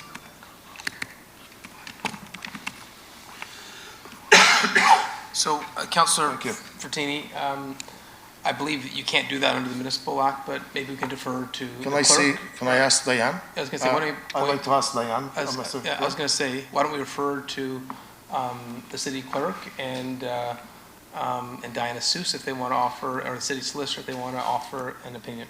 Well, Mr. Mayor, I got the motion on the floor. I regret I respect the opinion, but I received 2 other opinions. There's nothing in the act saying that you can't appoint someone. You cannot put someone in the seat, but once the seat is empty, we have our duty to appoint someone if we want. So I did get 2 legal advices, and I'd like to ask Diane some questions, please. So, Councillor Fertini, you had finished your... I'd like to ask Diane, I have questions. Yeah, we had moved on the list, though, so we have to put you back on the list. Well, I'm still on the board, I've been speaking until now. No, I asked who's next on the list, and there was no one. Okay, We'd already moved on. So you're there? Okay. Yeah. Speak. So I'd ask the clerk to share his opinion. Through you, Mr. Mayor. So there's a number of questions here. The first question would appear to be, can council fill a vacant seat? And the answer is yes, certainly. Council, and in certain circumstances, council must fill a vacant seat. There is no option not to. And I can speak to that if there's questions. The question is timing of doing that. And council, before they can fill a seat that is determined to be vacant, there has to be preconditions for that. And the first precondition is that the seat itself needs to be declared vacant. So if there are questions on what the process is, I'd be happy to answer them, and there may be other staff that may have other information or may want to speak to it. But there is a process that's set out in the Municipal Act, and it's based on first determining whether or not there's a vacancy. And a vacancy commonly can happen as a result of 2 things. A member can resign from office, and the Municipal Act sets out what the resignation process is. It must be in writing and sent to the clerk. The second is a member could be deemed to be ineligible. And there can be other circumstances, a member passes away and things like that, which I won't get into. Ineligibility for a member of council, there are defined conditions for ineligible members of council. It could be that you do not attend meetings. It could be that you're no longer a qualified elector. It could be that you're elected to a senior level of government, be it the provincial assembly or appointed to the Senate or elected to the House of Commons. So there are processes that set that out. So if a member is, if a seat becomes vacant by either a resignation or an ineligibility, the next step in the process is to declare the seat vacant, and that's a decision that council must make. The Act itself, the Municipal Act under Section 262, is very precise with respect to declaring a seat vacant. It says if the office is vacant under Section 259, which deals in terms of ineligibility, the council shall, at its next meeting, declare the office vacant, except in the event of a death, and then it could declare it at the next 2 meetings. So after the seat is declared vacant, the next step is to determine how to fill that seat. And there are a number of options. There's, in fact, really comes down to 2 options to fill that seat. One is council could choose to do a by-election, or council could choose to appoint an individual to fill that seat. If it's a by-election, then we look at the Municipal Elections Act, because the Municipal Elections Act says you can't hold a by-election in the year of an election after March 31st. So the option for a by-election is come and gone. So the only option that remains is appointing. And the Act says that within 90 days of an election, which is October 24th, so 90 days back from that is, I think, around July 26th or 27th, council shall appoint somebody to fill that seat. The person that they appoint to fill that seat must meet 2 conditions. 1, they must consent. The Act says they must have consent. And 2, they must be a qualified elector. And then council can appoint that person. There are municipalities and councils that set out processes for appointing. Brampton Council has not set out a process for appointing. in terms of call for applications, but council is in the driver's seat in terms of making that decision, how they want to appoint a person. But that decision itself on appointing a person is predicated on decisions happening before that, which is one, declaring a seat vacant, and two, then moving forward. But it's difficult for council to declare a seat vacant if a vacancy has not occurred in accordance with the Municipal Act. Okay, good. So am I on the board, Mr. Mayor? Yes.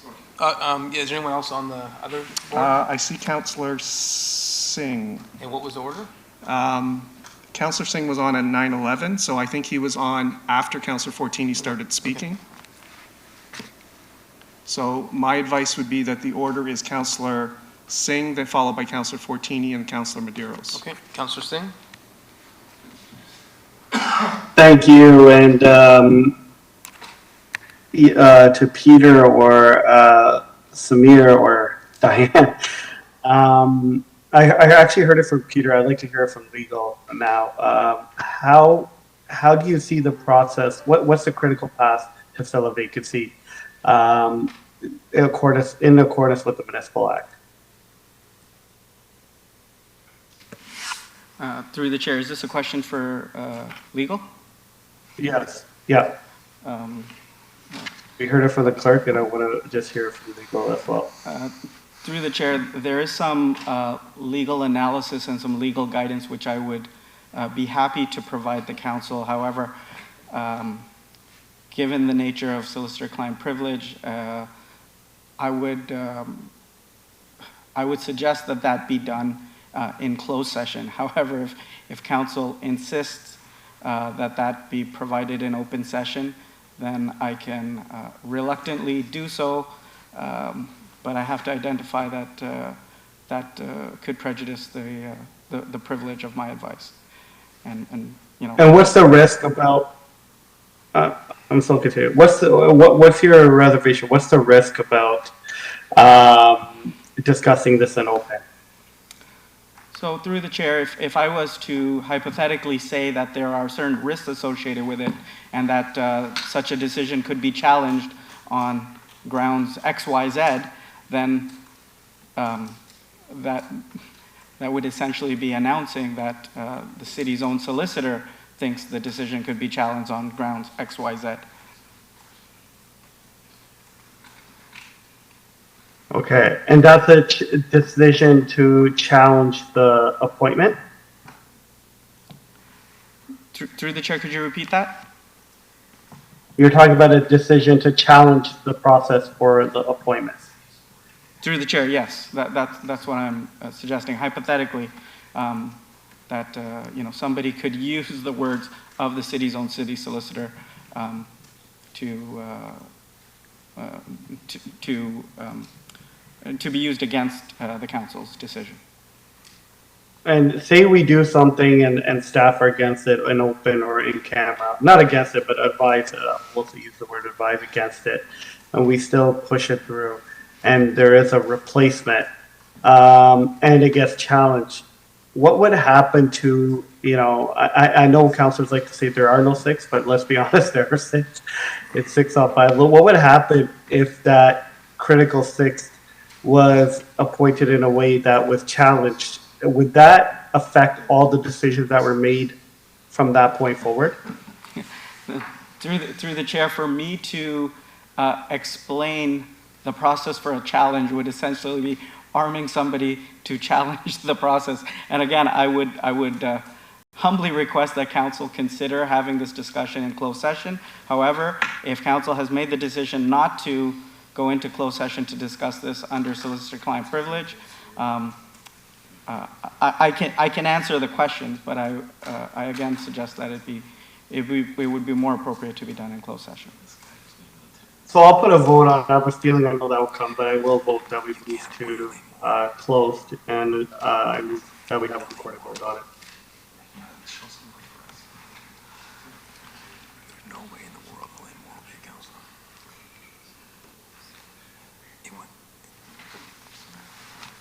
Yeah, so I think we're hearing from the city solicitor pretty clear advice, but I think everyone here wants to hear it in public, so no one's suggesting a motion to go into camera. I am. Councillor Singer. You need 2/3, you just voted I'm saying, yeah, so I think it would require 2/3 to go into, no? Well, yeah, so, see, Councillor Thing, I'm here in the room. I think the will is to hear this advice and open. No? Okay, so you have, Councillor Fertini doesn't want I to. guess. I think it'd be clear if there's a vote. I understand it might not go to vote, but I just want to, for the record, to show that, I try to do my fiduciary responsibility to keep us protected.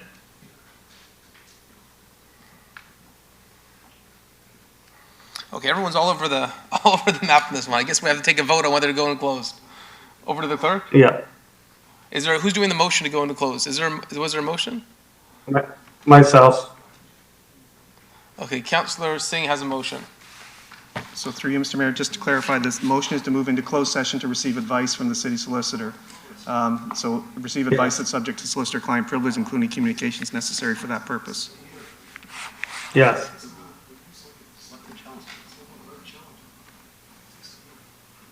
So that is the motion to move into closed. It's a procedural motion. It doesn't require a seconder. If there is a seconder, that's fine, but it's a procedural motion.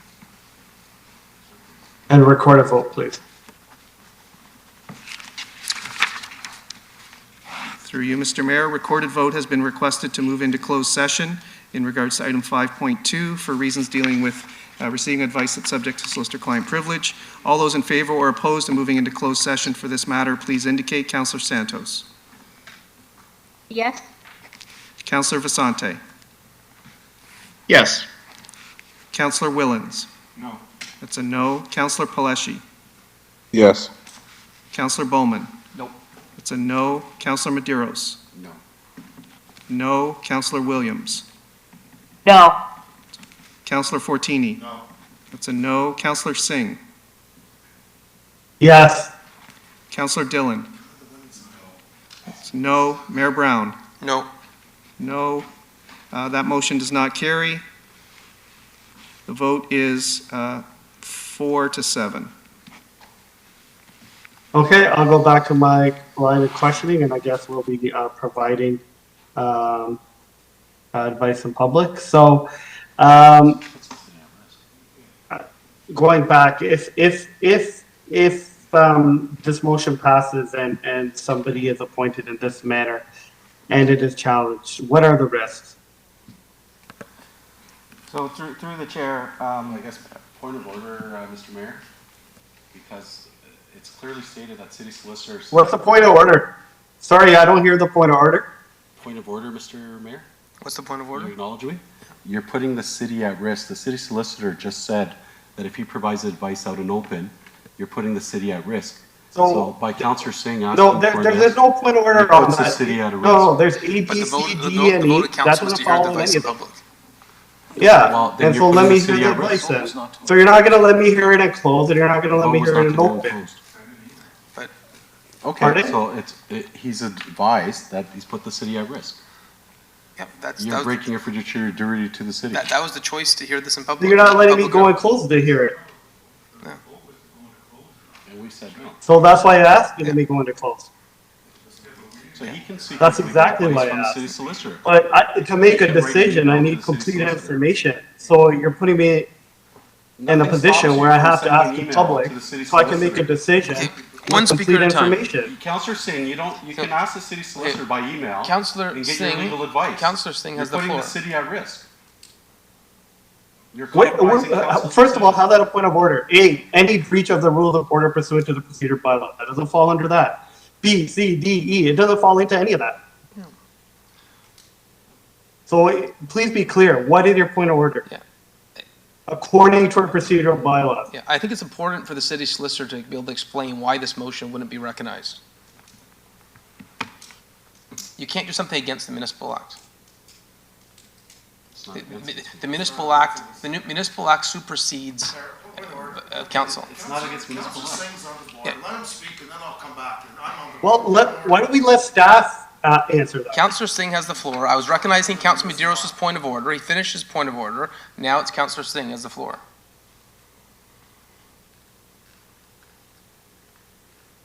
Councillor Singh. Thank you. what are the risks if we're not allowed to ask in close because our colleagues will not let us go in close? I know we like to say there's not 6 councillors, but 6 councillors voted not to go in close. What are the risks of this? I think that's a valid question. I do not want to put our corporation at risk. Point of order, Councillor Dillon. The point of order is this, that the motion that was moved was to go into close or not. It was no. It wasn't that the information that should be in close be revealed in public. So the city solicitor cannot state what he specifically told us in camera already, or he advised us that he's not able to tell us in public. So anything that Councillor Singh is requesting now be made public, the city solicitor is unable to do so. That wasn't what the vote was. So how am I able to get my information to You make a can decision? email him, but you're not allowed to put the corporation at risk now.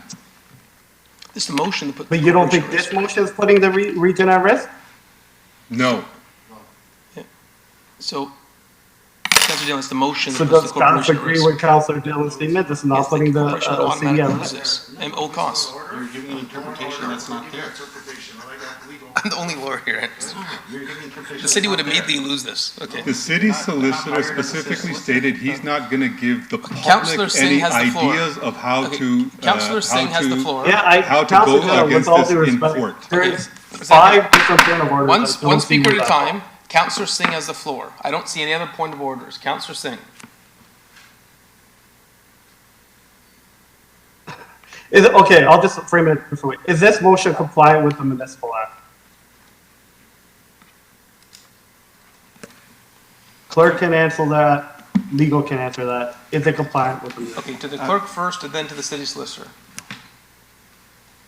So through you, Mr. Mayor, my advice is this motion is premature and is not consistent with the Municipal Act as it is written today. Thank you. Thank you, and to the clerk, to the legal. Through the chair, I would have to echo the words of the city clerk. As has been said, council has the ability to appoint to fill a vacancy. However, based on the reading of the Municipal Act, to do so prior to the existence of a vacancy could be the basis of a legal challenge. And I would be remiss if I didn't advise council and provide advice on how to mitigate the risks associated with that.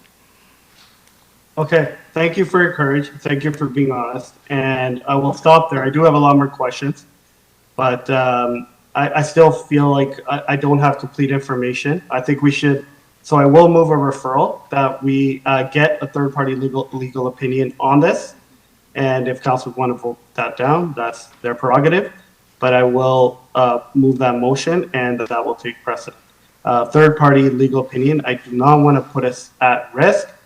And without going further, I think that was clear enough to me. And I don't want to put staff at further risk either. So thank you.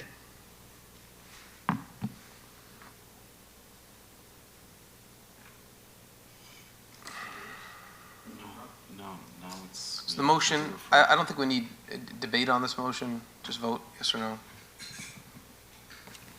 Through you. Yeah. Through you, Mr. Mayor. So referral motion is on the floor. If there are no speakers to the referral motion, then that would be the motion that's placed first. So do you wish to proceed with the referral motion? Yes. Okay. A record vote's been requested on the referral motion. So members of council, referral motion placed by Councillor Singh to receive a third-party legal opinion with respect to the motion has been placed. All in favor of the referral? Through the chair to the city clerk, may I ask for some clarification about the motion, because it would be useful to staff to have some guidance about what is intended by council through this motion. When we talk about a third-party legal opinion, would you like it to be obtained through the office of the city solicitor, or through a commissioner, or through another member of staff. I mean, ordinarily, these kinds of things would be done through my office, and I'm very happy to do so, but sometimes council has a different approach. I'll do. I would just want to clarify the will of council. It's impossible. I would move both yourself and the city clerk, both of you. Thank you. Through the chair, I would suggest that it be one office, one entity to take responsibility, whether that's the CAO or a commissioner or my office or the city clerk, in order to just have clarity for staff. That would be my suggestion through the chair.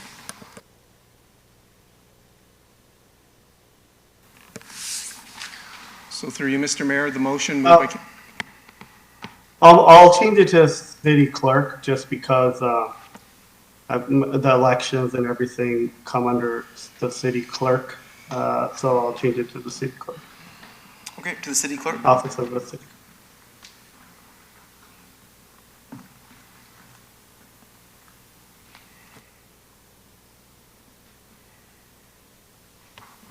Through you, Mr. Mayor, then the motion is that the item be referred to staff, and the item being the motion that's beneath, moved by Councillor Fertini, for acquisition of a third-party legal opinion to be obtained by the Office of the City Clerk, and a report back to Council. And just for the record, the City Clerk will be working with the City Solicitor on this. That's on my motion? No. Through you, Mr. Mayor, this is a referral motion. So a recorded vote has been requested on the referral motion, which is at the top.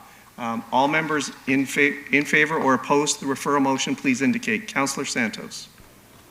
In favor of the referral. Yes. Councillor Vicente. Yes. Councillor Willens. No. It's a no. Councillor Paleschi. Yes. Councillor Bowman. No. It's a no. Councillor Medeiros. No. It's a no. Councillor Williams. No. Councillor Fortini. No. That's a no. Councillor Singh. Councillor Singh. Yes. Thank you. Councillor Dillon. That's a no. Mayor Brown. Yes. It's a yes. That motion does not carry the referral motion. The vote is 5-6. For you, Mr. Mayor, the main motion is still on the floor for debate.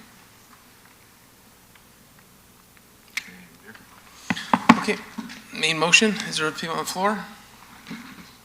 There's a speakers list. Okay, Councilor Medeiros? Thank you, through you, Mr. Mayor. I guess for our city solicitor or Diana, if she's listening, can a resident sue the city? So a resident of Ward 7 and 8, if no one is appointed, could they, do they have any legal recourse, the fact that they don't have the same representation as any other wards in the city?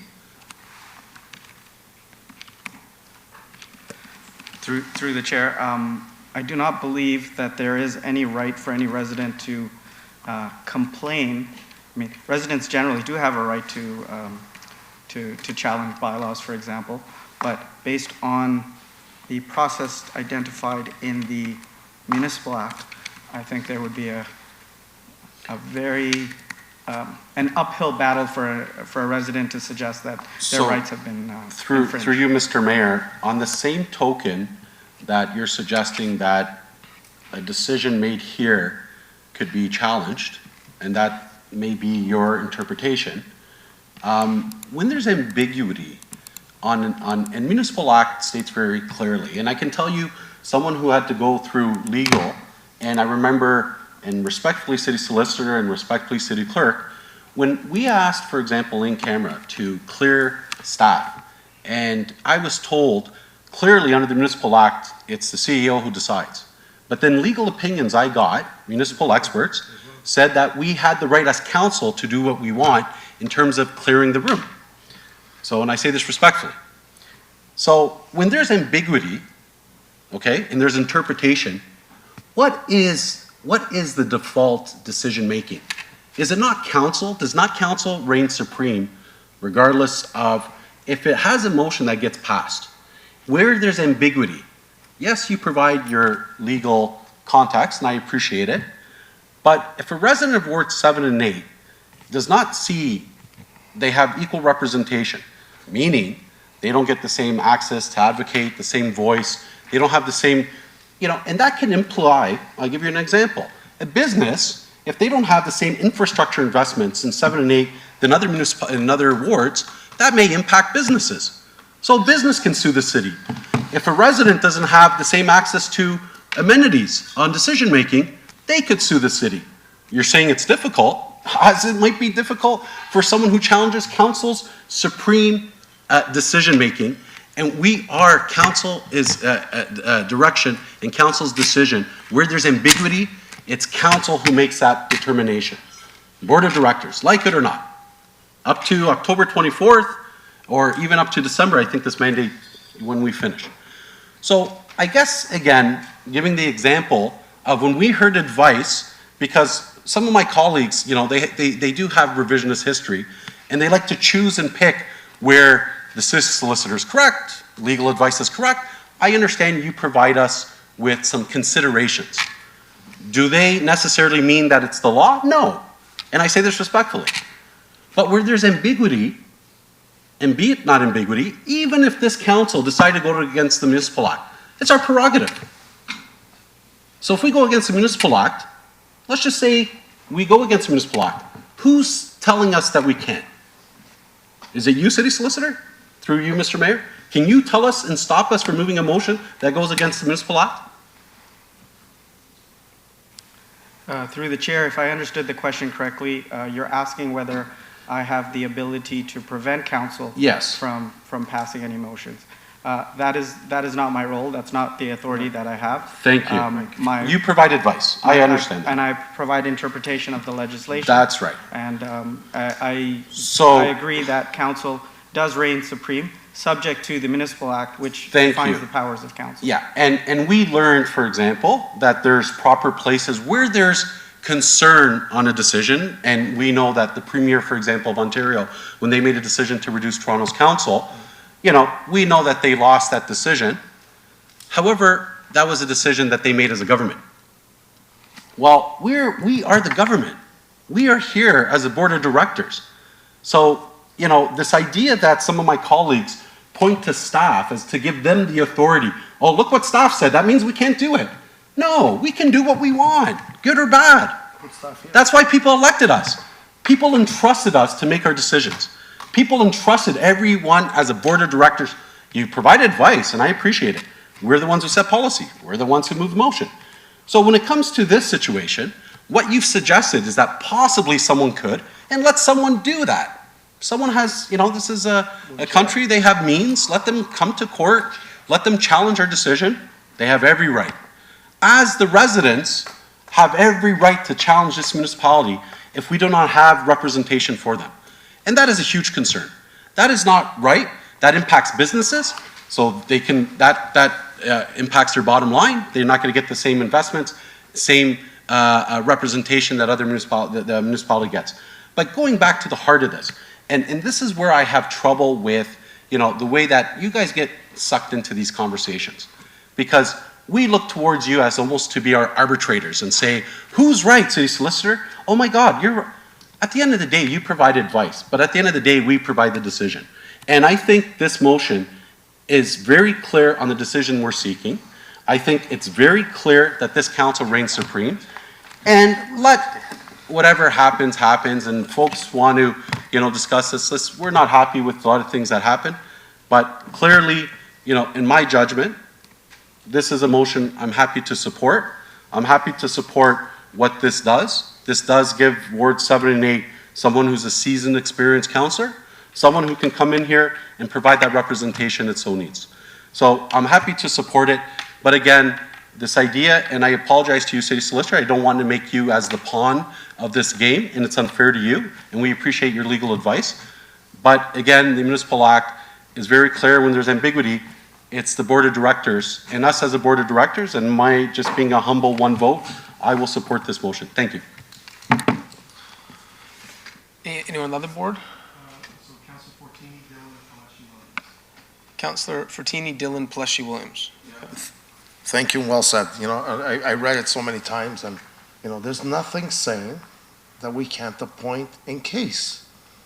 And at the end, we're board of directors. And I get it when we ask staffs for something, but lately, you know, we were told in camera a lot of stuff, and then we find out we had to go get our other legal advice that wasn't the same. So it puts us in a situation when, you know, staff says, oh, you can't do this, you can't, like, we're board of directors. Wrong, we make bad decisions, we make good decisions. And at the end, we might make a wrong decision. It could be challenged. It could take a year, 2 years. So at the end, we are here to represent. But is it very fair now? We're playing these little games. We got to go out. We got to do this. And meanwhile, I have no one, and I have to work twice as hard. And I see other councillors have 2 people. They don't mind because they got 2. One's going to be gone. And I wish her all the best. You know? And I got to work with that person, but they're telling me who to put. So why don't we appoint someone who's going to run next election? One of my friends, is that fair? That would not be fair. So I'm putting a retired person who's experienced, who will help me in my area, who was a school trustee there for 11 years, besides a counselor. And we're still complaining. I want to know if we put one of their friends in, if it was okay. This is my ward, I got to work with a person, and they're complaining. I want to see if it happens to them. I wouldn't complain. You know, in the past, this counselor supported someone else when she retired. Gail Miles, another counselor supported someone else. The other former counselors on council years, their own dad supported him. That was no problem at the time. And now here we are, you know, I got to have myself for 5-6 months taking phone calls with one assistant. I don't get paid extra. My assistants don't get paid extra. Who's going to represent the people? And I got to run around to do 10 events. So I'm glad I brought it forward. Like I said, I wish Councillor Williams all the best. I feel bad that she's leaving. She was a great colleague. I wish her all the best. And we might not even know what happens on the 2nd. She might be back. So all this confusion was over nothing. So in case she does, that person's already there to come to the seat. We're only not appointing them as today because it's a sitting seat. You're not allowed to do that. It's when it says here, when the seat becomes vacant.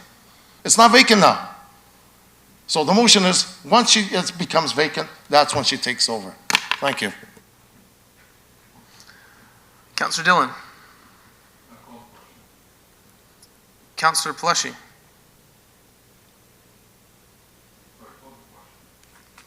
There are speakers who haven't spoken. So through you, Mr. Mayor, if call the question's been called, if there's no objection, and that's the will of council, then we'll just go on to those who haven't spoken. We'll get the opportunity to speak. Councillor Pleshy. I think Councillor Dillon was first. Oh, he called the question. Oh, okay. Thank you, Mr. Mayor. So, Mr. Mayor, I don't know about you and other members of council, but I certainly don't have a God complex. I don't feel like council does rule or reign supreme. I think we have a voter base. We have the residents of Brampton that we have to, that are our bosses. I've always stated that, and I've always felt that the residents of wards 2 and 6 are they cut my paycheck. They're my bosses. They dictate what I should and shouldn't do. But I've also always felt that the Municipal Act is something that you can't go against. And I believe, you know, when taking our oaths of office, it's stated in there that, you know, we will uphold the Municipal Act in the City of Brampton and the corporation as a whole. I don't feel like this is something that should be done at this point. This is something that doesn't need to be done until I personally wouldn't, but I'm a little bit conspiracy theorist. I think it would jinx me if I was in the same boat. I think that, you know, this is definitely something that council should be looking into. If Councillor Fertini feels like, you know, he needs help in that area, who am I to say that he shouldn't have that support, and his residents have that support? If that's what he requests of this council, I think this council will unanimously support Councillor Fertini's request for that support. It's just, I've gone through the Municipal Act, and it clearly states what our solicitor and what our clerk has stated. And I know that, you know, somebody keeps saying that they've received legal advice. Well, so have I. And my legal advice clearly states that you can't put somebody in before the seat becomes vacant. So I don't see a motion that should be dealt with here today. I was going to defer the motion until the seat does become vacant, but I figured because of the last vote on the referral that was just going to be a waste of time. So I like Councillor Medeiros. Want to say to, you know, our solicitor and to our clerk that, you know, again, we apologize for putting you in this situation. And it's funny that Councillor Medeiros says, you know, the councillors, you know, pick and choose and this and that. When we're talking about, you know, the procedural bylaw, which is in our control and where actually council does reign supreme, that's something that we can change. But the Municipal Act is not something that we can change. It's put in there by that higher power, and that higher power is the province. We're creatures of the province, and that's why it's there. Council can't do anything that they want. They can't. That's just, to even state that publicly is absolutely ridiculous. Thank you, Mr. Mayor. Okay, Councillor Williams, then Councillor Bowman.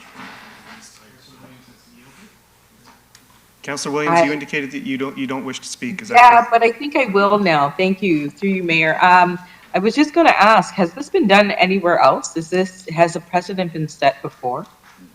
No.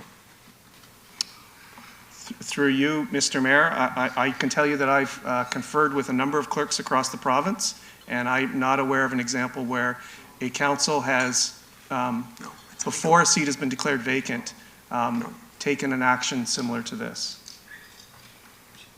I'm surprised by that because I heard otherwise. But, you know, I think, you know, usually when we do move motions, we don't sometimes, I'm sorry? I'm just looking at this motion. It says in the event that the position becomes vacant, it says there's a potential for a city councillor. Continuity is important, I think. So I don't really feel like we're putting the horse before the cart. I think we're, or the cart before the horse. I think we're actually being proactive in this. Now, I know this motion has to do with wards 7 and 8. I have been very busy as a councillor. To leave this position open without somebody representing the space, I think would not be fair to Councillor Fertini. It's a very labor-intensive job. There's a lot expected of us councillors. And I do think as a council, we are quite responsible in thinking about the future. I think all of us as politicians do that, think about the future. And in order to prevent downtime, when council is able to decide who is going to be in this position and prepare for that, I think it's a smart thing. Now, it is the council's will to decide who that is, but I don't think it is a crazy or gaudy or insane to decide who that person should be before. I think residents should have an idea of who that this council is thinking is going to be in this position should the seat be vacated.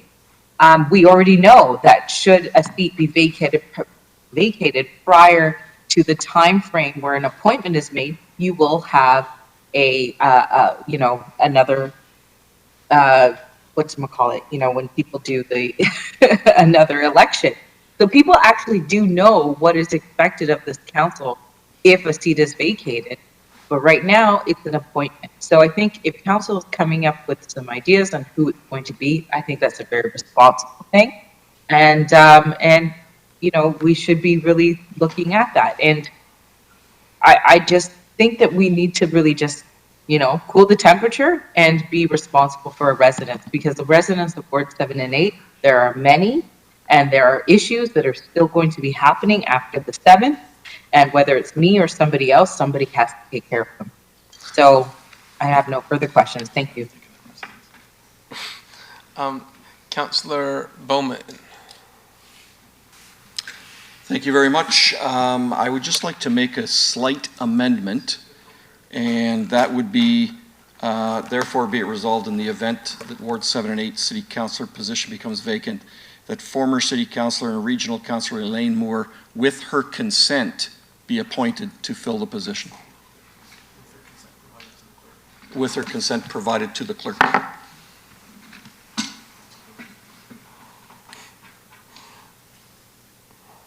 Thank you.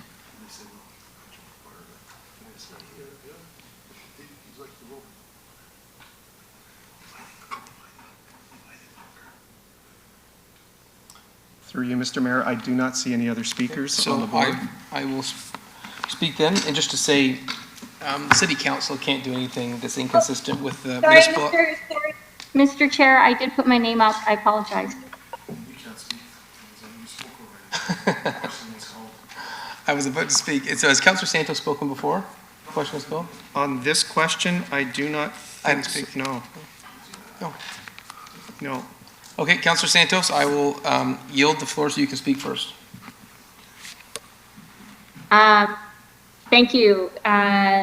Through you, Mr. Mayor. So we've heard some of the advice from the city solicitor as well as from the clerk. And from my perspective, we are putting forward a motion based on a hypothetical situation, which, according to the clerk and the city solicitor, is contrary to the Municipal Act. So I guess, question through you, Mr. Mayor, to the city clerk, when we all took an oath as councillors, did we not also take an oath to uphold the Municipal Act? Was that not part of us taking office and being sworn into office? How many investigations have we had? Through you, Mr. Mayor, there is a prescribed oath that unfortunately I don't know offhand, but it does effectively say that members will uphold the laws of Ontario, which would include the Municipal Act. Okay, so we can't just do whatever we want as council. We do have to uphold the Municipal Act itself. And so, Mr. Clerk, does that put you at risk at all in terms of you administering that oath? Through you, Mr.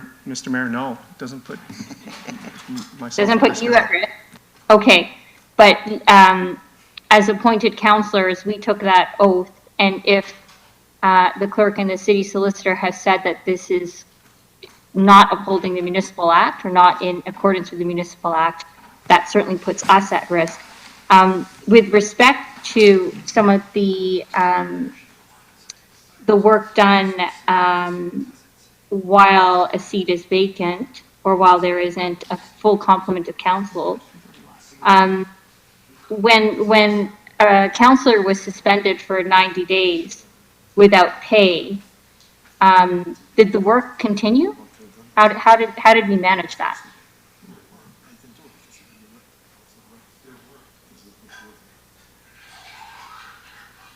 When there was a suspended councillor without pay, did the work continue in wards 9 and 10?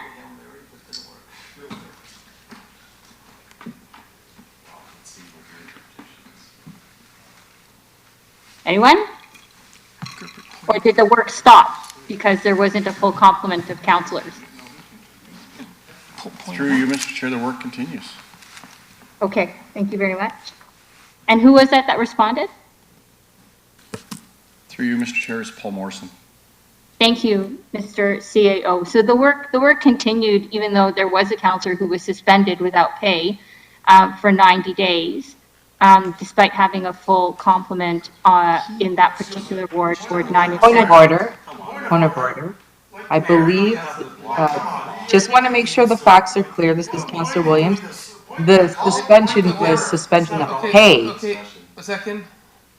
I've got the floor. There's a point of order, and the point of order is let's keep this germane to the discussion. Okay. Yeah, I think you just want to make sure that we're clear. It's a suspension of pay. The work still continued, but the pay was suspended.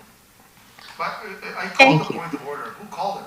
Thank you, Councillor. And the Municipal Act says that until such time that, Councillor Fertini, I agreed with your point of order. You said it wasn't germane, and I agreed. Well, I was the one who called it. This has got nothing to do with the past council suspension. Yeah. You know, it's the same thing when maybe the Integrity Commissioner might find you suspended after all this stuff. We don't know. We can't do that. But does not mean you cannot do your job. And using a different council, this is completely like night and day. Come on. Councillor Fertini, that's not germane either. Councillor Santos, you still have the floor. thank you so much, and through you, Mr. Mayor, and my concern here, and Councillor Paleshi had brought it up earlier, is that, make no mistake, there is clearly 6 councillors who want to maintain control on council. And trying to circumvent the municipal act by bringing forward a presumptive. Personal privilege, point of personal privilege, as a councillor who is potentially leaving, I'm not trying to maintain any power, so to imply that I am trying to maintain power on this council, I think is not appropriate. That is not an okay statement to make. As a councillor, I take offense to that. So that's my point of personal privilege. Councillor, I think we've had a lot of point of orders. Councillor Santos? Thank you. And so the Municipal Act is clear. You can't proceed with you cannot proceed with a process to appoint another person to sit in a vacant seat until that seat becomes vacant. And you are essentially, through this motion, doing that.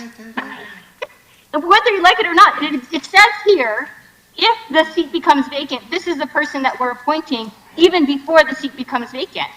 You're bringing forward a motion that is completely hypothetical. And allowing for 6 councillors to be able to vote on this.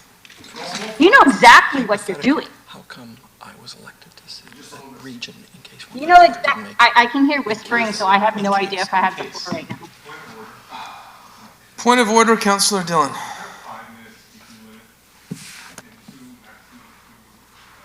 Trying to speak, I think, yeah, the person spoke, the councillor spoke more than 5 minutes now. Okay. Councillor Santos. Thank you. So again, and I know that there are certain councillors who are in a rush to call the question and vote on this. I will obviously not be supporting it for many different reasons, including potential risk and violation of the Municipal Act itself. And we received clerk advice and city solicitor advice to that extent. We've also received information that this has never been done before. This is unprecedented. And make no mistake, there are 6 councillors trying to maintain control of this council by creating hypothetical motions that are contrary to the Municipal Act. Point of personal privilege. Point of personal privilege. I did not name any councillors unless it's... Yes, you've made an accusation that there is an attempt to obtain and secure power. That is not the motivation of each of these councillors on this council. So we then are why here are you not to waiting govern. for the seat to To be make a statement that we are trying to maintain power is completely inappropriate.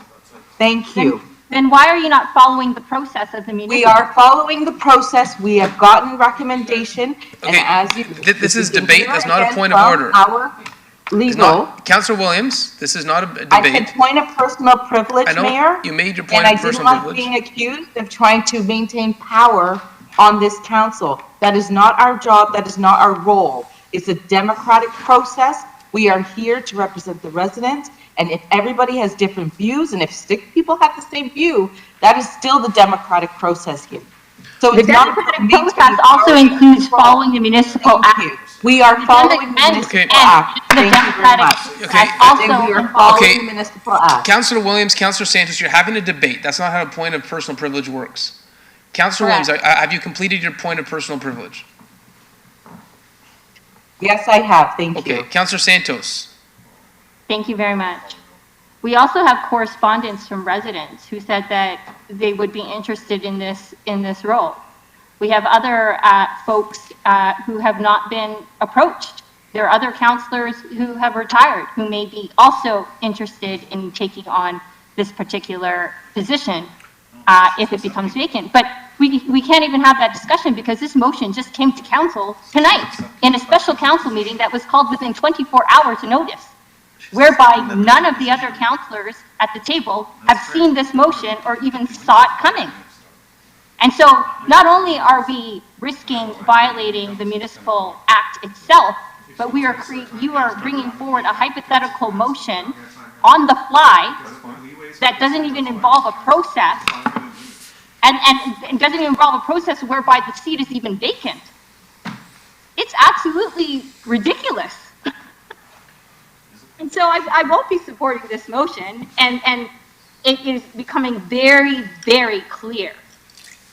And folks who are watching can see it for themselves, that there are definitely 6 councillors doing everything they can to maintain, control this council, and in fact, do whatever they want. Point of personal privilege. Mayor Brown, can you please create some order and have this council refrain from saying that council is trying to create control over this council? Let's move on. It's over and over.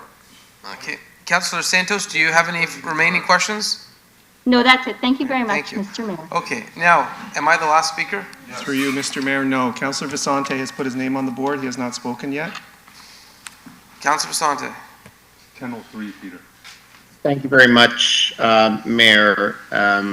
Recognizing that a lot of people has said a lot of valid points this evening, it is very clear, I think also to me, that we are not keeping with the spirit of the Municipal Act, where it states very clearly that should a vacancy occur, particularly after March 31st in year 1 of a term, or before 90 days to the next election, that council must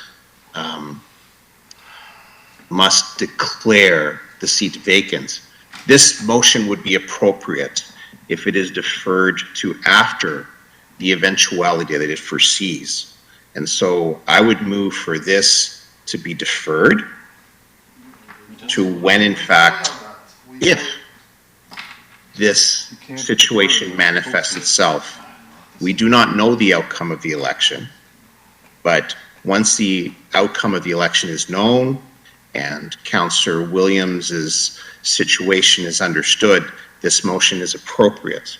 And so, members of council, I ask that we follow the spirit of the Municipal Act and defer this to after the municipal election outcome is known and we declare the seat vacant. That is my motion. Didn't we already have a deferral? So through you, Mr. Mayor, Councillor Vicente is moving deferral until after, you said the municipal election, but I think you meant the provincial election. Is that correct? Excuse me, Mr. Clerk, that is correct. I'm sorry. And at that point, council can consider this name. That's fine. Okay, I'm going to ask the clerk, can he put a... So the convention of this council has been, if a member rises and they have the floor and they're moving a deferral, they should move it at the outset, because the procedural fairness at play is whether, if a member's going to move a deferral, that they should not be able to speak to it, pros or cons, and then place it to a vote, because other members don't have an opportunity to speak because it's placed to a vote immediately. I'm happy to allow other members to speak. I just needed to explain why I believe the deferral should be moved to after the provincial election. Yeah, I think the clerk's point is you can't table it once you've spoken. To the clerk? Mr. Mayor, I only spoke to explain the sequence upon which a deferral may work. So through you, Mr. Mayor, my advice, just to be consistent as I have in the past when this has come up, if a member rises and moves a deferral at the outset of their speaking, then that's a proper motion. If a member starts to speak and then it evolves into a deferral, then they've essentially spoken and they've stated their case, and that's not fair to the rest of members of council. But that's my advice only.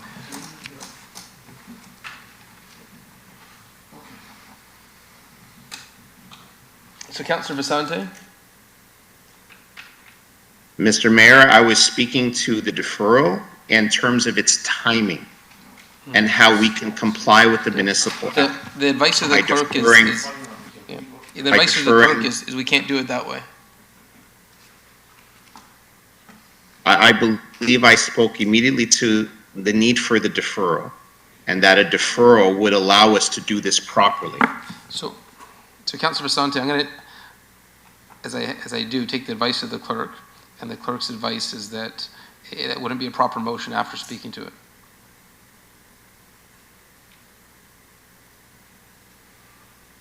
I would only say, Mr. Mayor, that I spoke to the deferral.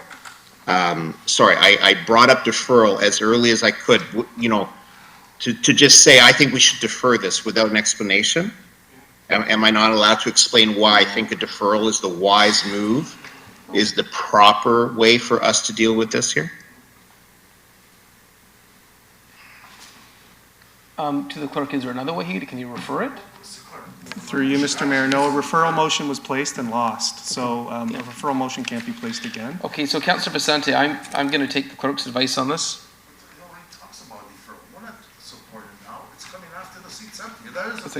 Charlotte wants to. So another member who hasn't spoken yet, could we? Oh. And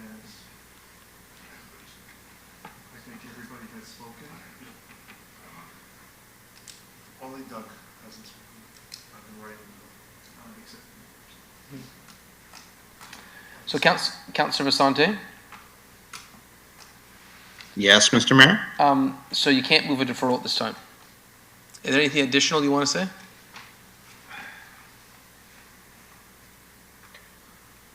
Other than, no, I think that this should be deferred until after we understand the outcome of the election. That is the proper thing for us to do. And that is what I asked for.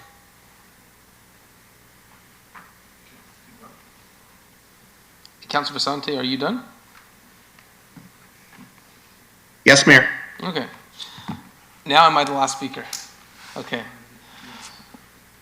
I was going to say, before I didn't realize that Councillor Santos and Fertini hadn't spoken, that council can pass any motion they want. It doesn't mean that it is within the jurisdiction of the municipality.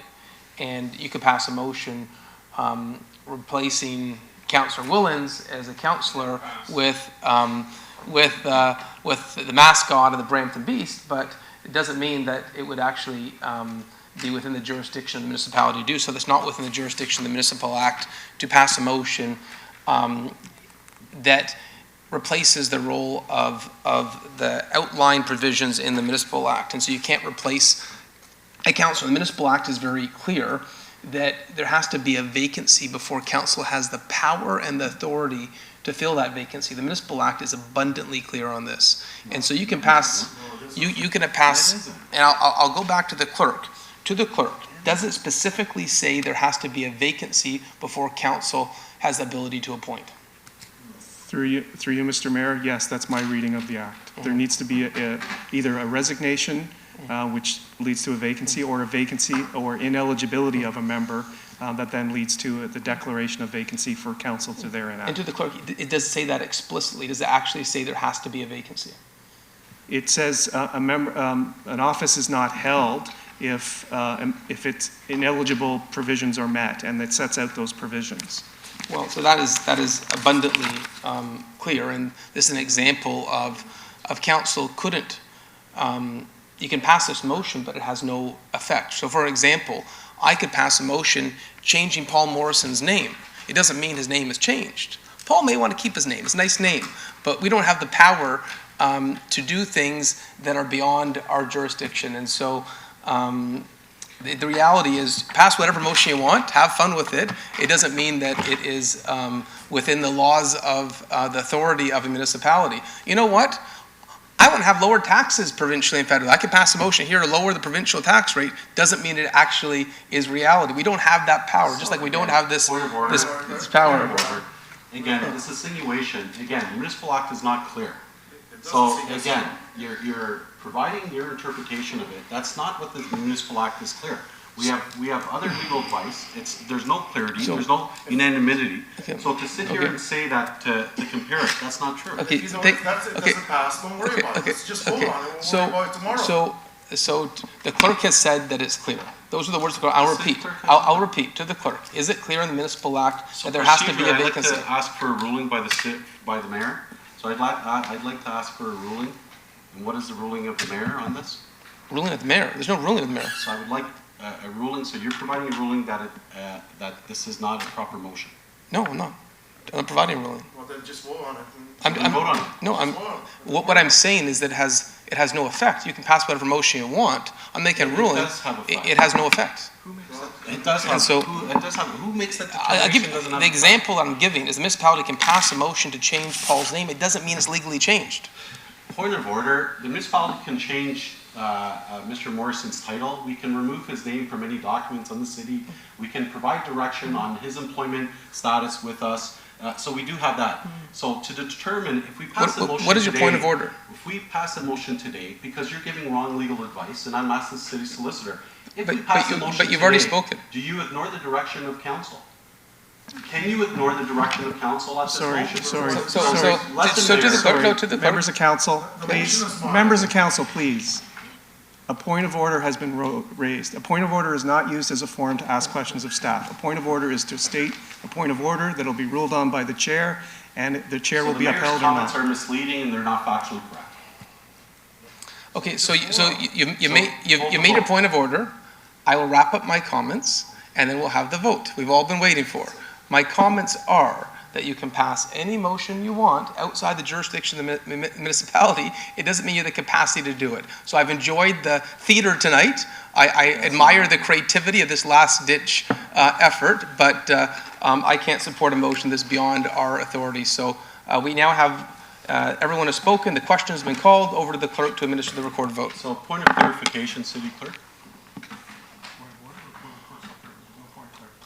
Okay, so point of order. So just for clarification, I finished. Okay, he's raising a point of order. You're recognizing Councillor Madero's first. I'll recognize this point of order. thank you, Mr. Mayor. So maybe legal or the city clerk can provide advice. A motion that it gets passed by council, what is the direction? Does staff simply disobey the direction from this motion? Or is staff compelled to follow through with direction given by this motion? Staff does not have the ability to ignore this motion. So this is really misleading what has been stated. So I want to get clarification. A motion gets passed here, what is the next steps? A motion gets enacted. Council, a staff does not have the ability to ignore or authority to ignore our motion. So what was stated here is not accurate. Is that point of clarification? So through you, Mr. Mayor, a member can rise on a point of order. Councilor Maderos has rose on a point of order. Leave has been granted. He stated his point of order. Again, question has been called. This should not be used as a means to further ask questions of staff. Council has called the question and they wish to proceed to a vote. I think that's where we're at. Okay. Recorded vote, please. Yep. A recorded vote has been requested on the motion moved by Councillor Fertini, seconded by Councillor Bowman on item 5.2 as shown on the screen. All members in favor or opposed, please indicate. Councillor Santos. No, absolutely not. Councillor Vasante. No, the motion is improper. Councillor Willens. Yes. That's a yes. Councillor Paleshi. I don't recognize the motion. Councillor Paleshi, how do you vote? I don't vote on a motion I don't recognize. In accordance with the procedure bylaw on the Municipal Act, if you choose not to vote and you're present, your vote will be counted in the negative. Are you This voting motion- or not? This motion goes against the Municipal Act. I don't choose to vote. So your vote will be recorded in the negative. Councillor Thank you. Bowman. Sorry, Mr. We're in the middle of the vote. Councillor Bowman. Yes. That's a yes. Councillor Maderos. Yes. That's a yes. Councillor Williams. Yes. Councillor Fortini. Yes, absolutely. That's a yes. Councillor Singh. No, no. Councillor Dillon. That's a yes. Mayor Brown. No, we have no power for this. The motion carries 6-5. Mr. Mayor, the next item is 4.2, I believe, which is some correspondence just for receipt. There are 3 pieces of correspondence. One was included with the revised agenda, and there were 2 more that were distributed by email. And We said that. correspondence on the screen that requires a mover and seconder just to receive the correspondence. Councillor Willens is the mover. Happy to second it. And Councillor Medeiros is the seconder. Okay, anyone opposed? Hearing none, motion's carry. The next item of business is, through you, Mr. Mayor, the next item of business is public question period.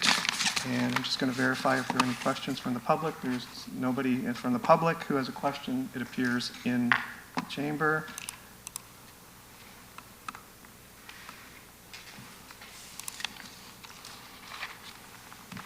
And there are no questions from the public. Okay, our last item of business is item 9, adjournment. Happy to move it. We'll confirm your bylaw first. Oh, Happy to move it. confirming bylaw.